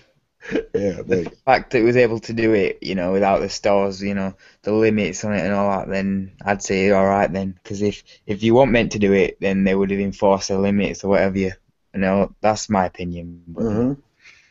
Well, they did put limits on it. Matter of fact, a lot of places were putting 2-box limits, and still to this day there are some. Oh yeah, no, like, we still have limits everywhere we go. Everywhere around here, the limits are still in place. Yeah. And I've always thought the limits were stupid, because what's the point if you could buy 3 value packs, you know, such 300 rounds, versus 3, you know, 7.62 by 39 Tula packs, and that's only 60 rounds. Mm-hmm. I never understood the logic in that. Never. It doesn't make sense. It was just categorized by a box. Whatever a box was, you could get a 100-round bulk pack of 5.56 and get 2 of those 200 rounds, or get 2 20-round boxes. A box is a box. That's what it was categorized as. And that's ignorant. Because think about, like, if you get like a 250 box of USMC, and you get 3 of those, it's 750 rounds. It's ignorant. Well, I think they were selling them by the individual boxes, though. No, we caught a couple. I didn't see We caught a couple 250 packs. So, like I said, my friend lived down the street from Walmart, and he would. And the funny thing was, I would bug him to go every day to Walmart to go check for me. And once he realized what I was doing, and this is my George Zimmerman looking friend, and once he realized what I was doing, he caught on. And before, I used to not have to drive up there and go do it, and he would just go do it for me. And then once he caught on, I had to go drive up there for me because I had to get my hat out of it. So, you know, it was nuts. It was nuts during that time. Yeah. Well, I've got about 5 minutes left because my battery's about to die out here, and I think Paul may have, what else can we talk about that off the subject of ammo here? How about the what's the next firearm you would get if you had say $500 to spend? You know what I did shoot recently that I really enjoyed was the Car CW9. I shot that and the Shield at the same time, and I prefer the Car CW9 over the Shield. I've got both of those. Well, I've got the CM9. I once had the CW45. The CW is just a little longer grip than. And that's what I liked about it over the Shield. I like the fact that I can get my pinky on it. I like the full purchase on it. Well, you can get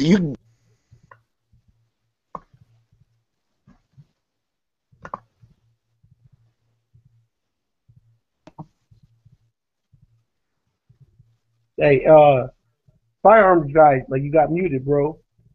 John muted both of us. How did somebody else mute us? I don't get how he did that. Man, I'm glad my wife didn't find out that feature. Anyways, the Shield does come with an 8-round mag that does have the longer extension on it, so that would alleviate that problem. Comes with the 7 and see, the one thing with car is, I love cars, but their magazines are not of the same quality as the Smith & Wessons, the M&Ps especially. Do you get a pinch off of that extended? What was that other car you said? The CM. The CM, yeah, that's actually a smaller grip, shorter. No, but with the extended mag, you get that. No, I was talking about the Shield. Pinch. Well, you can get that, but I was talking about the Shield. The Shield gives you 2 mags. I had to buy an additional mag for the car. Car gives you 1 mag. How much is the car mags? About $40. Wow. Yeah, and they're not even that. They're very, very basic. Very. I've cut my finger before loading rounds in them. Kind of have to file them down a little bit. The M&P mags are top notch. So I don't know. If I had to choose one, I'd take the Shield over the CW car. I would take the. Well, I do have the CM9 and the Shield in 9. Love them both. Spend time carrying them both. Both shoot very well. I need a little bit more experience with the Shield, though. I've shot a lot of the car. Need just a little bit more to feel 100% with it. But it's not bad. They're both very good guns. Yeah, And I only got now, about 2 mags out of each. So I mean, like, I'm not a professional source on either one, but just off of first impressions and just shooting both, back to back, side by side, I like the car more than the M&P Shield. yeah.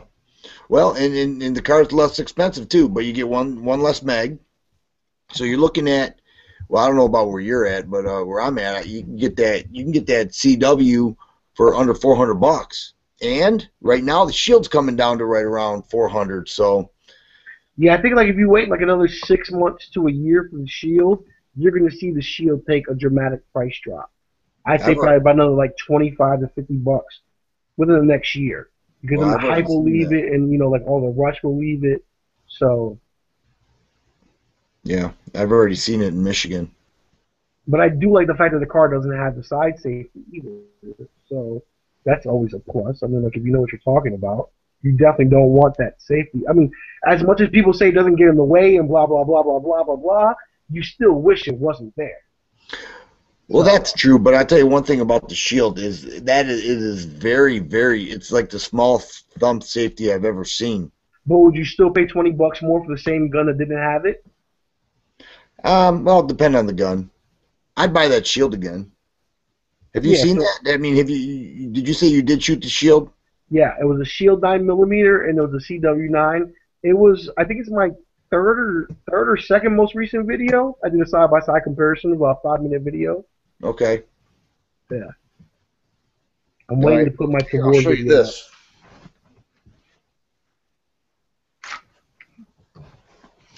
Here's the CM9. Hey, I'm sorry, firearm guy, but you said I'm gonna show you this, and you stood up. I was like, oh no! I was like, no. I was like, oh no, we're live, don't do that. Well, here's the there it is. There's the CM9. And that's a lot shorter than the CW. It is. Barrel and also grip length, correct? If I'm not mistaken. Yeah, CW comes down about that much more. Yeah, but is the barrel length a little longer on the CW? Yeah. I think. Yeah, right. Just a little bit. By about half an inch, I think. Probably about a half inch. Yeah, it's almost the same size as the Shield, I think. Well, if you have a minute, I'll get the Shield. All right. Let me go grab the Shield. That's what we're here for.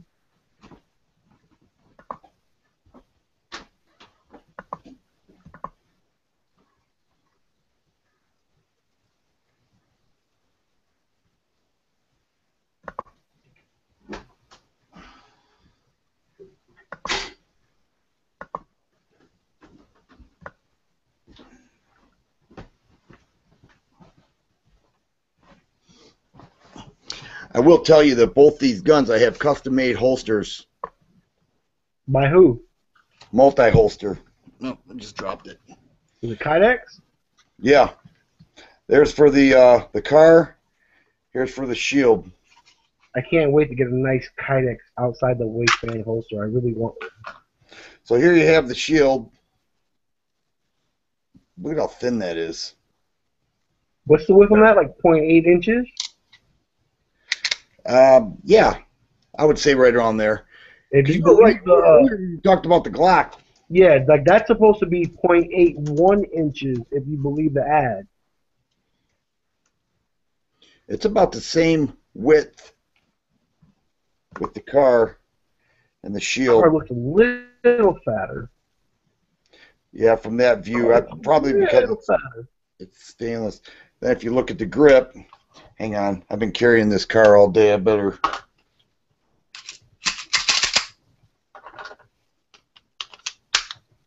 Now, if you look at the grip, there's the car.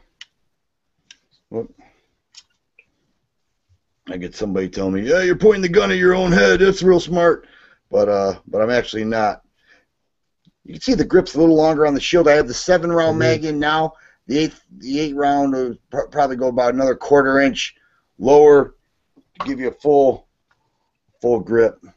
Because there I'm a little. See, but like even my grip on the CW9 felt better than my grip on the M&P shield. Because you had the 7-round mag in, though. That's true. If you had the 8-round mag in, it'd be different. I can show you that.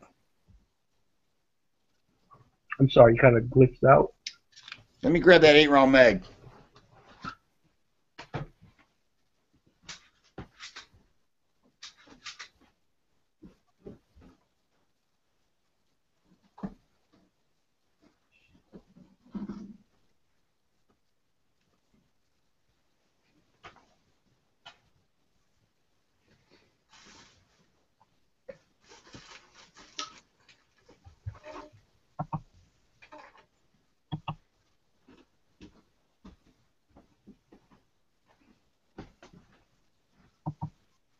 Actually, I have it buried in one of my range bags right now.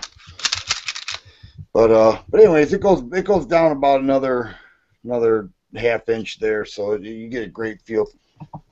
But you did say that you get a little pinky pinch off of that sometimes. Oh yeah, Yeah. yeah. With that, with the 8-round, it's perfect. It's nice. This is a great gun, and I tell you what, the thumb safety. I don't know if you can pick that up. Kind of I'm hard. kind of looking at myself in this thing. It's a little bit blurry. You are a little like it seems like you're like kind of like in a smoked out bar.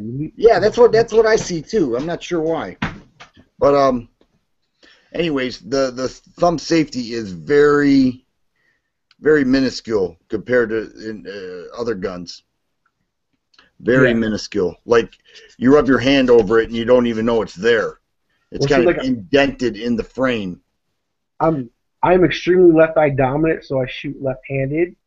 So I actually own a full-size M&P 40, and compared to a Glock, the trigger to me is disgusting, spongy, gritty, etc., etc.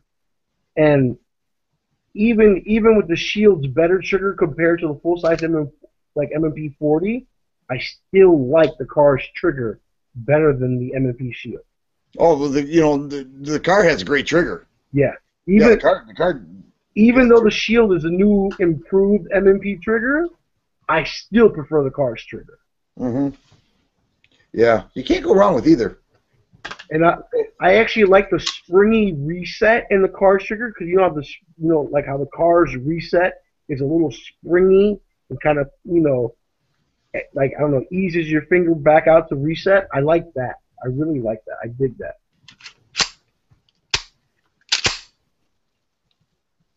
Almost, it's like to a full reset position. But you see how you see how the trigger actually kind of nudges or edges your finger back out there. Like you have more spring pressure on bringing your finger back to reset, and I like that in the car.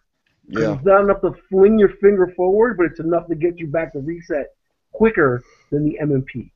Well, the M&P is shorter though. As far as the reset, see, like I didn't get right there. I'm reset. I have another, 1/4 inch of movement before fire. Resets right there. See, I didn't get that much. I didn't get that much trigger time on it. You know what I'm saying? Yeah. But yeah, like how I said earlier, like even though the shield's the new improved M&P trigger, I still like the car trigger, bro. The car trigger is nice. Yeah, cars are great. I did go check out the comments. I didn't read all of them, but I saw my my homeboy DB Cooper was in there. That's actually a good friend of mine on YouTube. I wanted to ask H4T if I can get him in here, but I don't know. I don't know if he came back yet or not. Yeah, he may be out of there. Took some NyQuil last night, so I don't know if he's coming back. Actually, I'm gonna have to skedaddle pretty soon. My battery's getting low, and I've got some things going on later. Womp womp. Who else do we have in here? The Mr. I didn't see.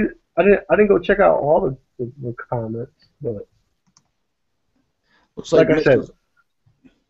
Go ahead. What were you gonna say? Well, Mr. Fatal, he's showing in there, but I don't see or hear from him at all. Yeah. So I'm not sure if he logged on then walked away or what. But it's good to see you on here. I saw that you got on like G-Web's chat one time, or whatever. I saw you get on there one time with like some of the other chatters I usually get on there with. Actually, I just got off of a. This is the first chat I've been on in 6 months because I was on a probation. I got a strike on YouTube. But I heard when you get those, you can still get on chats. You just can't host the chat. Oh, is that right? Yes. Oh. So why you got a strike against you? So as long as H4T or gun websites or somebody else hosts it, you can still get on. You just can't. You just can't run your own. Okay. And I think you would do good. I mean, so you went 6 months not joining chats because you thought you wouldn't be allowed to join chats. I didn't much care, to be honest with you. No, but see, with the way you run your stuff, I think you would do good with like not like an everyday chat or a once a week chat, but you would do good on like a once a month chat with like a written script because your stuff flows. I mean, like at least the way you do your videos, your stuff flows very well. You flow your videos very well and to the point and very exact. So like if you could come up with a game plan for like a once a month video chat, I think you do really good. And at that point, you don't have to worry so much about the comment. It's more about just delivering your message at that point, and then maybe a week later addressing all the comments that were made during that chat. You know? Well, that'd be cool. That's something worth considering. Yeah. I'd need a little clearer picture. You're right. I look like I'm in a smoke-filled room here. I don't know what's going on. Like a roster. I'll be joining a chat with Jarhead 6 on the 7th. Who's Jarhead 6? Oh, I'm not sub to him. Yeah, he's a good guy. He makes good videos. He's a Marine. Does some good stuff. Right now, you look like a buzz cut, roster right now with your smoke-filled room. Yeah. Yeah, no doubt. Hey, Luke, what time is it over there? 6:51 a.m. Whoa, no kidding. 1:51 a.m. 1:51 a.m. here. It's breakfast time over there. Well, I haven't gone to bed and I'm really, really tired, so I'm gonna have to beat it go away for a bit so I can sleep. Yeah, I hear you. Well, I'm about ready to call it a night too, fellas. Y'all gonna leave me here alone because these other two guys aren't talking. You can talk to the chat on your own. Yeah, hey, that's right. Paul did it for a while. He did it for over an hour, just sat there on his own. You'll get people commenting in. Just say like this, yo, chat, what do you want to talk about? And then What's up, guys? I'm gonna follow the chat. I'm back. Oh, he's coming back. Oh, he's back? I'm back. Yeah, there he is. We were just He's getting back ready to hit and it. he's black. Yes. How you guys? What's going on here? Anything good? I seen the Shield come out. Yeah, we were talking about the differences with the car, and Marco was shooting the CW9 versus the Shield, and I was showing him some of the things that I've noticed with them. We talked about the reset positioning after the fire and things of that nature. Some of the grip differences, slide differences, things like that. Yeah, Shield's sweet gun. Yeah, I love it. I'm real impressed with it. I'm actually a bigger fan of the car over the Shield, and I have a video on it. It's my second to third most recent video. I tell you what, as soon as I hang up from this, I'll go watch that video. Watch my carry video. That's even better. You'll like it. It's pretty good. All right, but I want to see that. I want to see the difference with some of the differences that you pointed out with the car and the shield, because I these are did a two bad my job. primary carry. I shot really bad that day, bro. Don't watch. I shot really bad that day. Well, at least you didn't edit it out like so many guys do. No, I literally, subtitled it like, look at my effed up grip. It was really bad. I don't edit much of that stuff out. If I have a flaw, I'll show you. Okay. And if you look back in my videos, my biggest and most favorite thing, and something that I will do until I stop shooting, is anybody who's a first-time shooter, I pay for their ammo. I love it. Like, I have like 4 or 5 first-time shooter videos. And if you tell me you've never shot, I am itching to take you to the range. If you show just a little bit of interest to go shooting, I will, and I'll waste $100. Somebody that's never shot. Yeah, right. Yeah, right. No, but like, you know what I do like to do? I like to get my Glock 35, put the 9mm conversion barrel in it, and I put the 50-round drum mag in there, and I'm like, okay, here, go have fun. I'll do that for them. But yeah, I love taking out first-time shooters, and I will pay for the ammo. My only request is that I get to put you on YouTube. That's my only request. Yeah. Fair enough. And they're pretty hot chicks, too, so go check that out.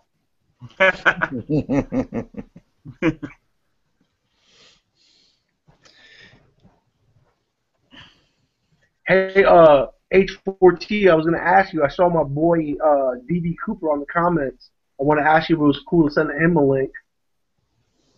He's a pretty active chatter. I don't know if he'll actually jump in here right now, but I'll send him a link if it's okay with you. Yeah, go ahead. First. Yeah. All right. Cut and paste. Hey guys, I'm gonna call it. I'm gonna Okay, Dan. Hope you had a good Christmas, buddy. And it was nice talking with you. Hey, good talking with you. Thanks for the invite, and Merry late Christmas, Happy New Year, and we'll catch up again. All right, man. I appreciate you coming on. Best to you and your family, brother. All right. Hey, Marco and Luke, good talking to you guys. You guys have a good one. Yeah, you too, pal. See ya. Okay. Bye-bye. Bye. Right, I'm going to go as well. It's 6:56 here and I'm incredibly tired. All right, yeah. Anytime, yeah. Mid. All right, bye. Later, man. So, which one is that, Marco? You're trying to get to come on? DB Cooper. I'm gonna send him a link right now. DB Cooper 456 should be his name. I actually just mailed him his Christmas gift today. Oh. Yeah. We have this. Here in the DC area, we have this thing called Mambo sauce. Because around here we have a lot of like Chinese, Asian carryouts, like in the middle of the city. Yeah, I think I've heard of that. Dude, it is the most delicious.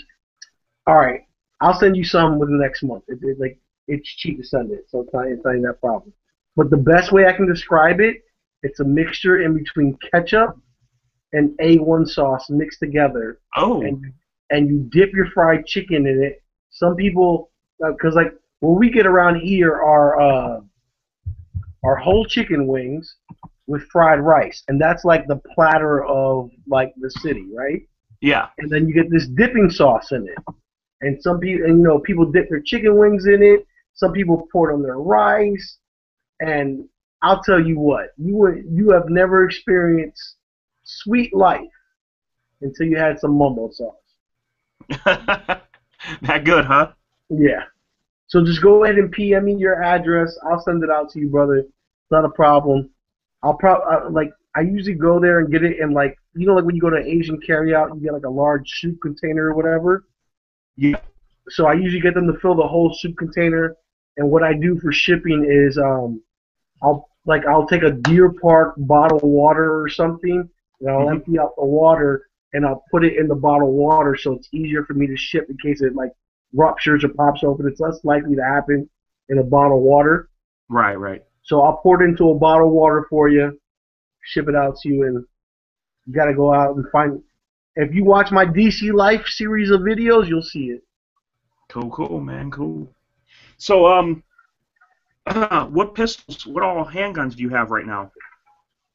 My first handgun that I ever bought, and my first gun that I ever bought, was a Glock 35. Nice. And I bought the 9mm barrel conversion for it. And I have a bunch of 30 and 22 round extendos for it. I decided to go with Glock 35 because where I live I can't carry, so why not get the best Glock that you can't carry anyways? You know what I'm saying? Yeah. So I went for the 35. I'm a firm believer in 40 cal Glocks because any 40 cal Glock you get, you can make it into a 9mm. So for the price of 1.5 Glocks, you get 2 Glocks. Yeah, or 357 SIG. Well, yeah, I mean, just whatever. I mean, point blank, you still get 2 Glocks. Is the point. Right.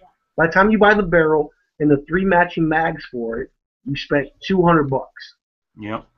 And you have 2 Glocks for 1.5.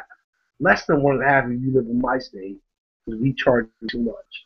Yeah. So I have that. I have I never thought I'd be able to carry in my state, but I figured let me get a carry gun. So I got the Glock 23. I don't have a barrel conversion for it yet. I'm hoping to pick that up tomorrow at the gun show. I want to pick that up tomorrow. So there goes my man DB Cooper. DB Cooper! What's up, man? How are you guys? Good. DB Cooper is one of the people that I hate because he's the type of guy I sell that guns. I'm tired of them. that sell guns. On gun brokers, they suck. Look at this. He's owned as many guns as probably you have H14, but he only has like 9 to show for it. That's funny. You know what I'm saying? Yeah. That's funny. Yeah. You know what? But at least it's the 9 that I'm comfortable with. Like, hey, no. Which SIG did you have that you traded in for your Sailor SIG or whatever? The nice SIG? Dude, I had SIGs that really had to go back to SIG. Like, let's put it this way. In the last 2 years, the most recent one. I bought 2 brand new SIGs. Each one of those SIGs had to go back to SIG within a week. Like, actually within the first time at the range. So, you know, and when I got them back finally, I just got, you know, I just put them on Gunbroker. Did you have any experience with that, H4T? What's that? Having to send something back to SIG like in the last year or two?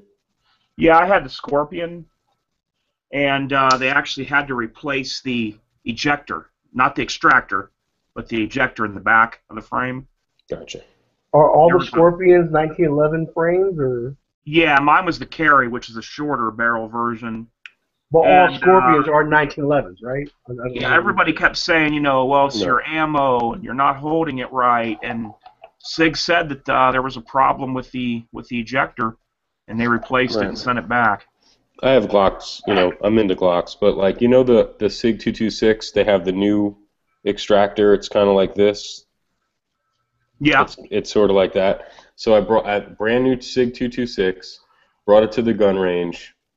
I had a couple of 50-round boxes of 9mm.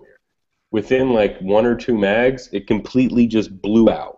It flew out of the gun. Oh, the extractor did? Yeah, the extractor blew out, and then the pin behind it shot into the range, like, you know, 20 Oh, yards. man, dude. So, and then what I was left with was a total failure you couldn't fix.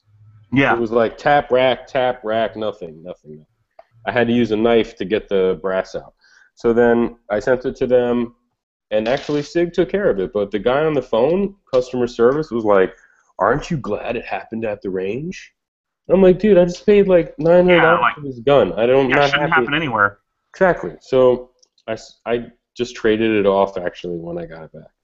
Yeah, I'm actually interested in that. What is it? The Mark 25 or the Mark 23? Yeah, that. Okay, so the Mark 25 is like a 226, right? Yeah. Okay. They say that gun gets an extra level of quality control because they have to chrome line the barrel and phosphate the internals. So the gun basically gets made, goes through quality control, then they phosphate the internals and chrome line the barrel, so it gets like a second layer of quality control. Yeah. Nice. And it's, you know what, there's some places online that had them for like over the Cyber Monday thing. I saw them for $755. Is that right? Sweet, dude. Yeah. Yeah. I was so because if tempted. not, you're looking at $1,000, you know. Oh yeah, I couldn't believe it. They still have the prices up. I've seen them for like now about $850 is the lowest I've seen them. Yeah. So Man. I mean, if you want to get one for $850, I'll link you the site. It's a Well, I'm not reputable gonna pick place. up one right now, but it's something that piqued my interest in SIG. I had one, and I just couldn't justify it. There was a lot. It was I paid top dollar for it. Actually, no, mine was a replacement, so whatever. But I'm into Glocks, and I got this X300 Ultra. Yes, I need a good weapons light. I'm looking for something like that myself. On Amazon right now, $154. Are you serious? I swear to you. I swear to you. Yeah, bro. I saw you post it on X300. X300. This is 500 lumens. I bought the DG switch from Botash Tactical. I think. Yeah. I love Botash. Yeah, so I love it. I had it on my gun for a while, but I never went shooting with it. So I put 100 rounds through it, and that's the Surefire X300. Yeah, this is the Ultra though. No, it's not the laser.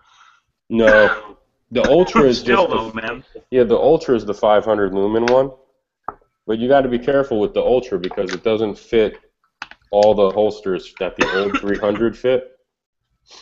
So, yeah. Actually, I got this Bravo Tactical X300 holster. This was a quick ship product that they make. Yeah.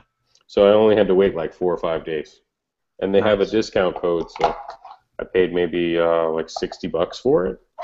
I'm happy. I'd like to throw one of those on my Gen 419. Hey, DB, Bravo over everything for sure. No, I like Raven, but I mean these were cheaper. This is definitely like $20 cheaper. And you know what? Now that they're using the same kind of injection molded plastic clips here, you know, the loops. Yeah. You know, they're good to go. But I think when they used to use these used to be made of Kydex. So somebody, I think it was Philster, was saying Kydex was never meant to make sharp angles like that. Yeah. So when they would take a piece of Kydex and bend it like that box, and it was fragile. They would snap. Yeah. But see, like, Philster's only like an hour and a half away from me, so I would put this, like, for $10 more, I would pay Philster to make me the holster that I want, drive up there, and make a YouTube video out of it, and then just drive my happy ass back. You know what I'm saying? There you go.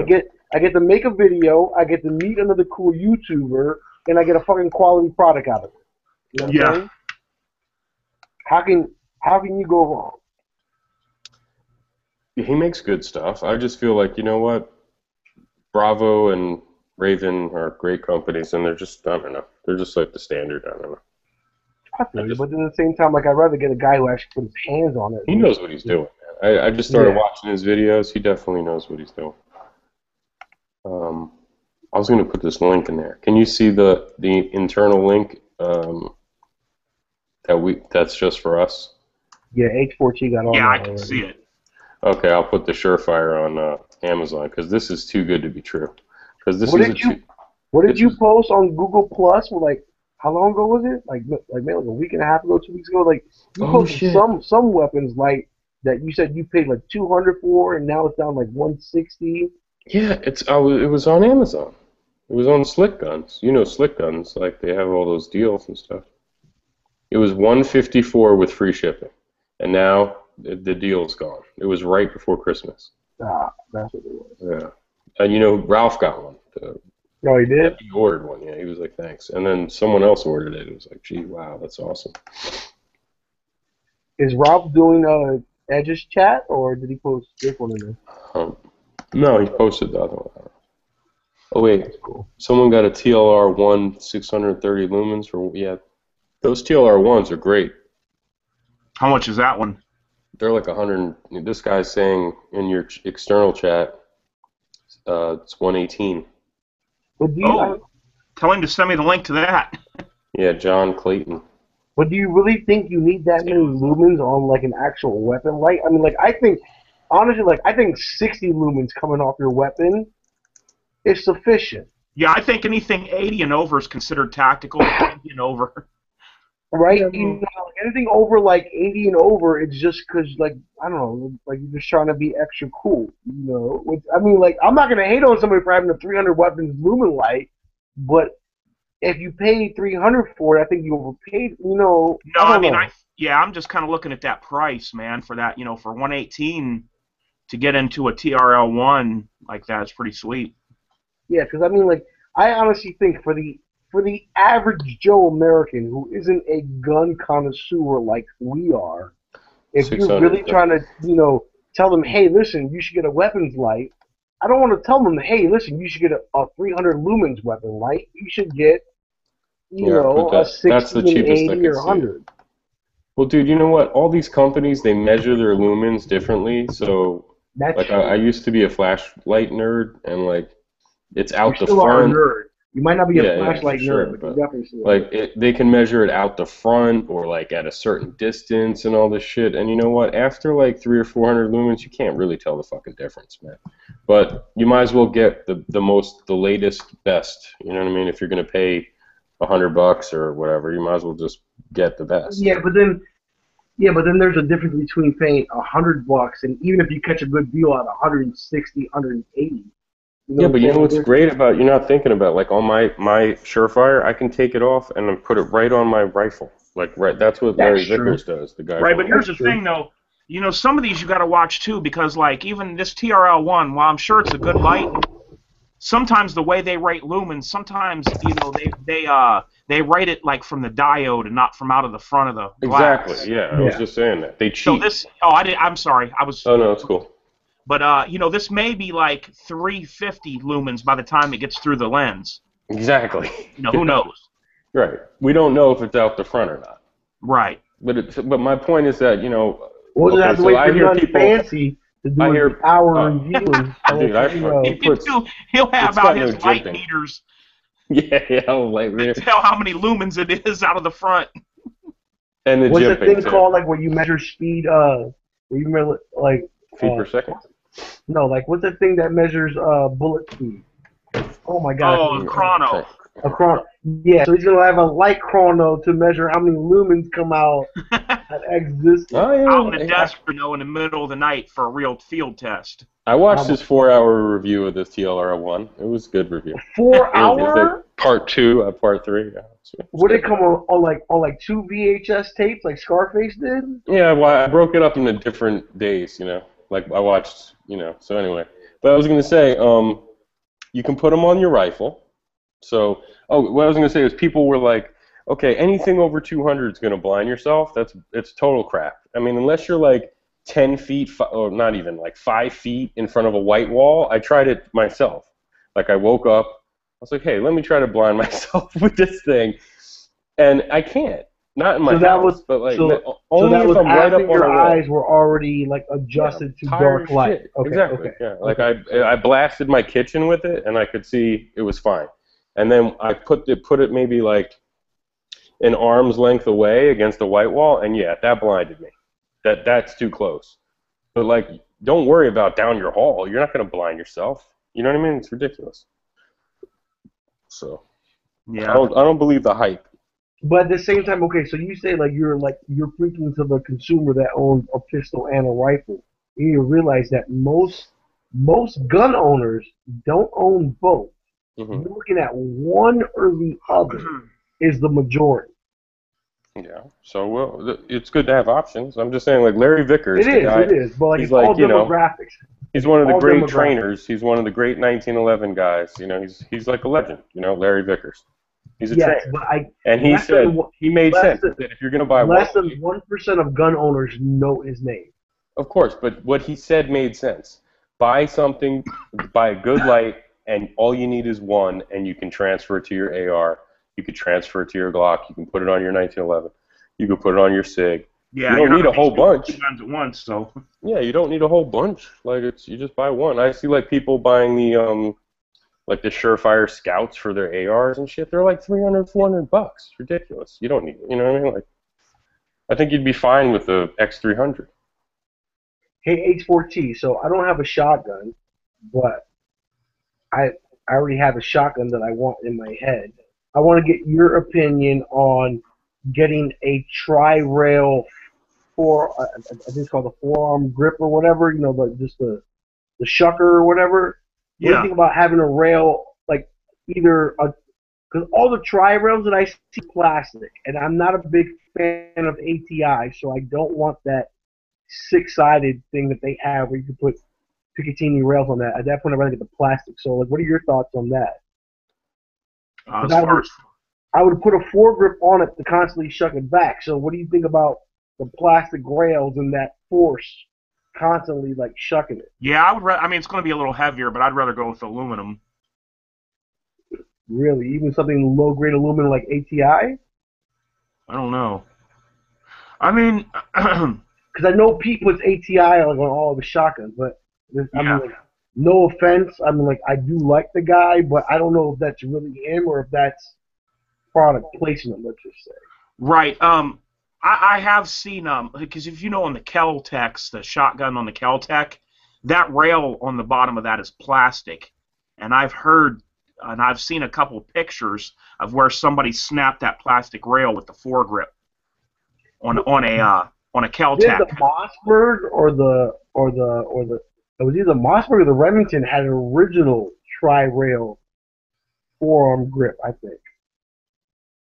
And I don't know, like I just felt like because my guns are mostly for the range. I would like 99% of the time that I shoot my guns are going to be at the range. It's not really for, even though that's their true defensive mode. Yeah. God forbid I have to shoot it in real defense. So you know what I'm saying? So most of its workout is going to be at the range, and I'm just constantly chucking it. I don't know how those plastic rails are going to hold up. I mean, well, that's what I'm saying. What about the forend? What about the pump that has the grip molded right to it? You put it on, and the grip is molded. But that looks so corny and untactical. I thought so too. But like I said, the thing is though, with that plastic, you got a lot of force when you're trying to shoot fast. You got a lot of force on that pump. Put it like this: as much as I don't like the Magpul, either AR rail system, or whatever they have, that they also have the same design for like the shotgun. What I was thinking is putting the Magpul with a small piece of Picatinny rail, and if I chip off a Picatinny rail, all I have to do is replace the really small Picatinny rail or the $20 foregrip. You saw Magpul came out with their Magpul furniture for the Mossberg 500 now too. So it's 870s and 500s. I'm a bigger fan of the 870 just because their reach breaker looks a lot cooler than the Mossberg. Yeah, the Mossberg's reach breaker looks stupid. You can put the rail wherever you want it on that forend, I think. Yeah, because all I really want is a foregrip on it, and I was really thinking about putting the foregrip on the side just so you look extra, like, I don't know, gangster, like when you're shucking it. Like, who the hell wants a foregrip on the bottom? Like, you look gangster shucking that shit on the side, Oh, I don't know, but I thought you meant a light. I mean, forget the foregrip, dude. No, put it like this. I would put the foregrip on the side and put the light on the bottom so I hit that with my thumb. But you know what I'm saying? Like, just, it's like a punching motion. Yeah, I mean, I think that's actually better to put it on the side than it is to put it on the fucking bottom. Yeah, well, you'd want more of a straight grip than an angled. Yeah, but then still, I mean, like, I'm just saying off the side. Yeah. It's more of a punching motion than it is. Yeah. Like an uppercut motion, because like when you go straight, like no matter how your body's built, going up and down versus, directly from the shoulder, like you have a more straight chuck. Yeah. Yeah. Yeah, it could work. But at the same time, like if you're sweeping rooms or clearing out rooms, you might get caught on the wall more so on one side than another. But that's just training. Yeah. I envision myself shaking in the corner, pissing in my pants, not really clearing rooms or anything. But you also have to defecate yourself at the same time because that's And vomit on myself. Just yeah, vomit and extra. defecate on yourself, and that is the best defense that you have. In Maryland, maybe. Yeah, and then drape the Maryland flag on you, and no one will ever touch you. If you have Well, shit no. and urine all over yourself with the Maryland flag, no one will ever touch you. Our self-defense laws are pretty good here where I live. So. Dude, I'm moving into your house. Nope. Come on, man, rent one out. Hey, H4T, do you still like the USP, the HK? Yeah, I like it real well. It's not your go-to. I saw a video you switched. It seemed like you switched to the 19. Yeah, I switch back and forth sometimes. While it's not too bad for me, you do save some weight when you go to the 19. But I still am really a big fan of the HK USPs, and I still will carry those. Just I switch it up. But can you justify the price for it? I don't know because I don't think that I've bought any of my. In fact, I know I have not bought any HKs brand new.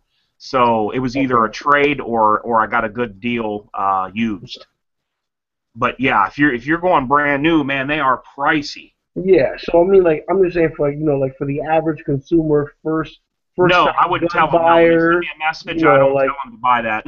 If you make $50,000 a year, is it really worth saving up 2 years for an HK? Right. Yeah. I mean, they're awesome though. Yeah, they are. I mean, that's why I wouldn't have them. Shoot an HK. Oh, they're great. I mean, their double action trigger is not like the best.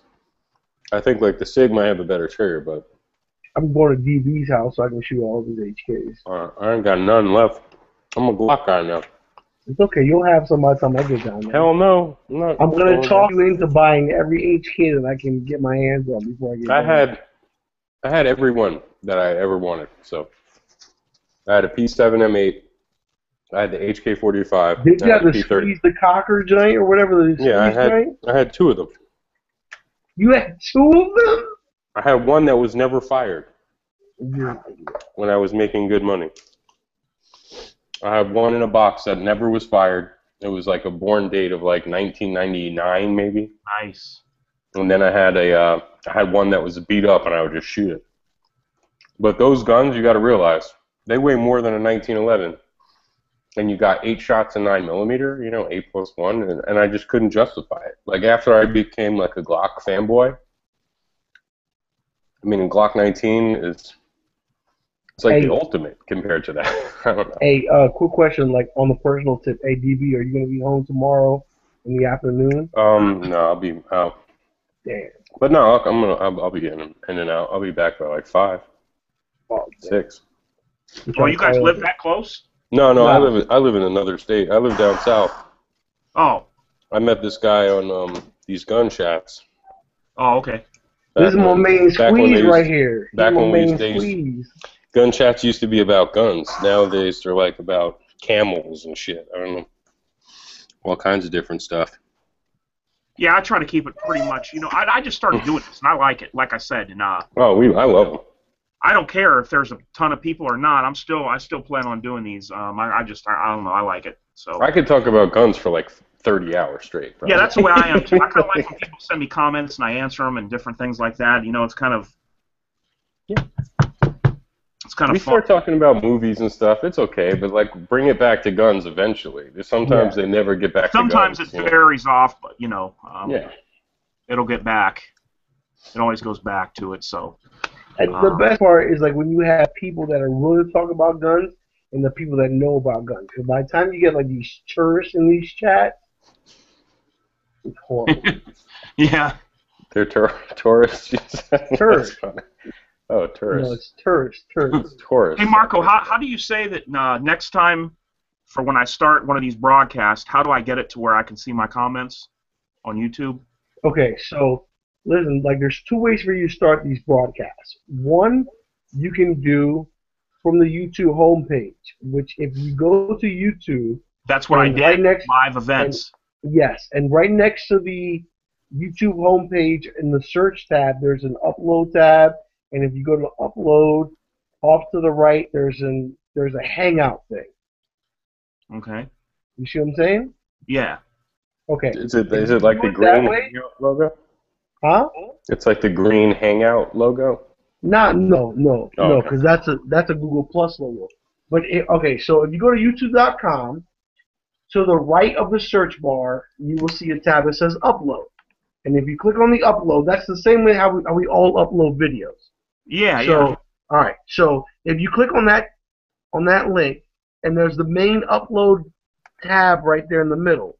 If you go off to the right, there's a Hangout thing. There's like 5 tabs off to the right, Okay. and one of them says Hangouts. All right. Now, if you click on that and start your Hangout via that way, it will show up in all of your subscribers' boxes, and it will let you start the Hangout. Whenever you decide to start the Hangout. And you will have, in the video of your Hangout, not here with us, but I'm talking about in YouTube land, you will have the video Hangout box with the chat on the right side constantly scrolling. Okay. Yeah, because I'm looking at it right now. I just clicked upload, and it says Google plus Hangouts on air. Yes, on the right side, right? I think Yeah. it's like the middle option or whatever. Yeah. Okay. So you can start your chat there, and all your subscribers will see that you have either planned a chat or started a chat by, because you can start a chat and invite, I don't know, whoever you want to invite, and then go live later on. Yeah. And like within like the next hour or whatever. So you can have your whole hour off-air chat prior to the fact. Right. But when you do it this way, and this is what's great, this is what's good and bad about that, is that if you do it that way, and then people that are watching the video will have a chat window on the right side, just how we do here, Yeah. kind of like an internal chat, and it will scroll there. But if, like what we were talking about, said, oh, look at this great price link, this great price for whatever, let me shoot you guys a link, you cannot put that into public YouTube when the chat is on the side. Right. It'll ban any kind of website or It will email. ban any kind of website, even if it's their own Google website, it'll ban it. So, we used to get away with it by like putting space and dot and then space. yes, and comma and stuff. you used to be able to get away with it. So if someone had a great video, you just cut it off after it says YouTube.com and just click the watch and whatever came after it. Mm-hmm. And people kind of got hit to it, like if you're computer savvy. But the way this chat is going right now is perfect because you do have a is. chat window. You have a chat window on the side here, and a lot of the chats recently they don't have it. It's on the bottom. But that's because he started it inside of YouTube. Oh, okay. So if he goes to Google Plus and starts it out of Google Plus, the biggest difference is that his chat window will be on the bottom. It will be super jittery and super laggy. But the best part about it is that, let's say we're talking, 223 ammo. Who has the best price on 223 ammo? Right, they can link it up. They can post a link from AIM Surplus, whoever, yourmama.com. It's not good, whoever though. the fuck has the best price on 223, you can post a link.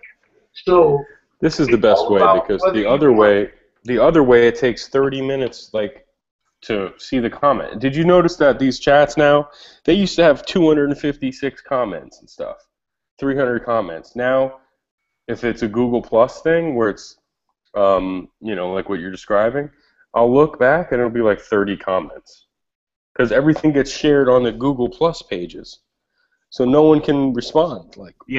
It's not an active conversation like this is. If you do if you do a Google Plus, and let's just say within a 4-hour chat, he posts 30 comments, that means not only if you post 30 comments, but those 30 comments also go to, your Like I have maybe like 120 people following me on like Google Plus. You know what I'm saying? So those 30 comments, you just bombarded somebody in Google Plus.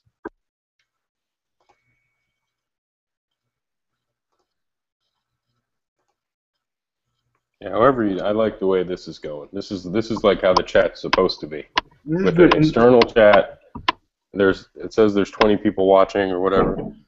But if it was more like, if it was earlier in the evening, you probably have way more comments, and you can talk back and, you know, keep looking at that instead of your YouTube Google Plus page, which is garbage. Yeah. I hate that. My best advice to you, H4G, especially like if you're gonna start these, keep it under 8 people. Definitely keep it under 8 people. You don't want to go. Oh, you mean inside the chat? Yes. Yeah, definitely. You don't want to go over 8 people because people constantly. I mean, I've already spoken over you like twice, and like I've kind of pulled myself back. So when you have twice as many people, like that happens more frequently. You know what I'm saying? So like it's kind of easy. Like when it's 3 or 4 people talking, and I don't realize I'm speaking over you, and then all of a sudden I do, and I shut up. You know what I'm saying? Like that's kind of easy. But when you have 8 to 10 people, it's really bad. Yeah, it's not easy anymore once you do that. Bad. And it's, I mean, like having a direct. Look, it's now since you're early, like it's kind of easy for you to field questions and just blah blah blah blah blah. But eventually, you will need to get certain topics that you want to hit. Right.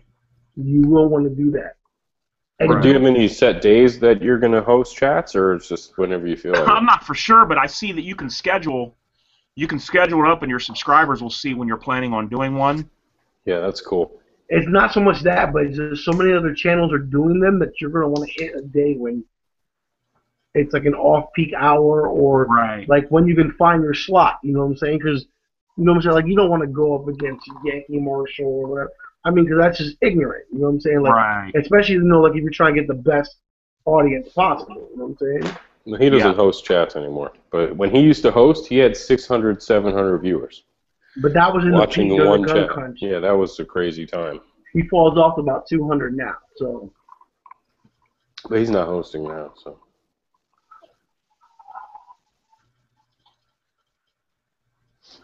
Yeah, I don't know what he was using back in the day. Was he using Google Plus? No, it was before the whole Google Plus thing happened even. But it was during the gun scare, so that's... It was, every chat was like, hey, here's the plan, like, how we're going to defeat the gun grabbers. So, so it was like 600 popular. viewers. Yeah, it was 600 viewers. They had, at one point, somebody had set up a phone number to call to take questions. So it was turned into like almost like a radio show. That was cool. That was the coolest. When someone had a Google phone number taking questions. That was like, hey, you're live. You're live on the air. The person who did that ended up being an asshole himself. But it was, I mean, just the fact that you call in. I don't know if you guys. That was the first time I ever was on one of these chats. I called in that number. Really? Oh, hey. I asked them like, what was their go-to gun or something like that. But another thing is that like you also gotta. I mean. It's great to have novice on the panel, but you don't want to, I mean, how can I say this? It's great to have novice on the panels, but it's not great to have a novice as a regular. Yeah. Like, I mean, I don't want, like, kids and, you know. No, it's not. It's not just like that. I'm talking about a person who owns one handgun. Right. It's great to have him on the panel, like, once or twice or here and there.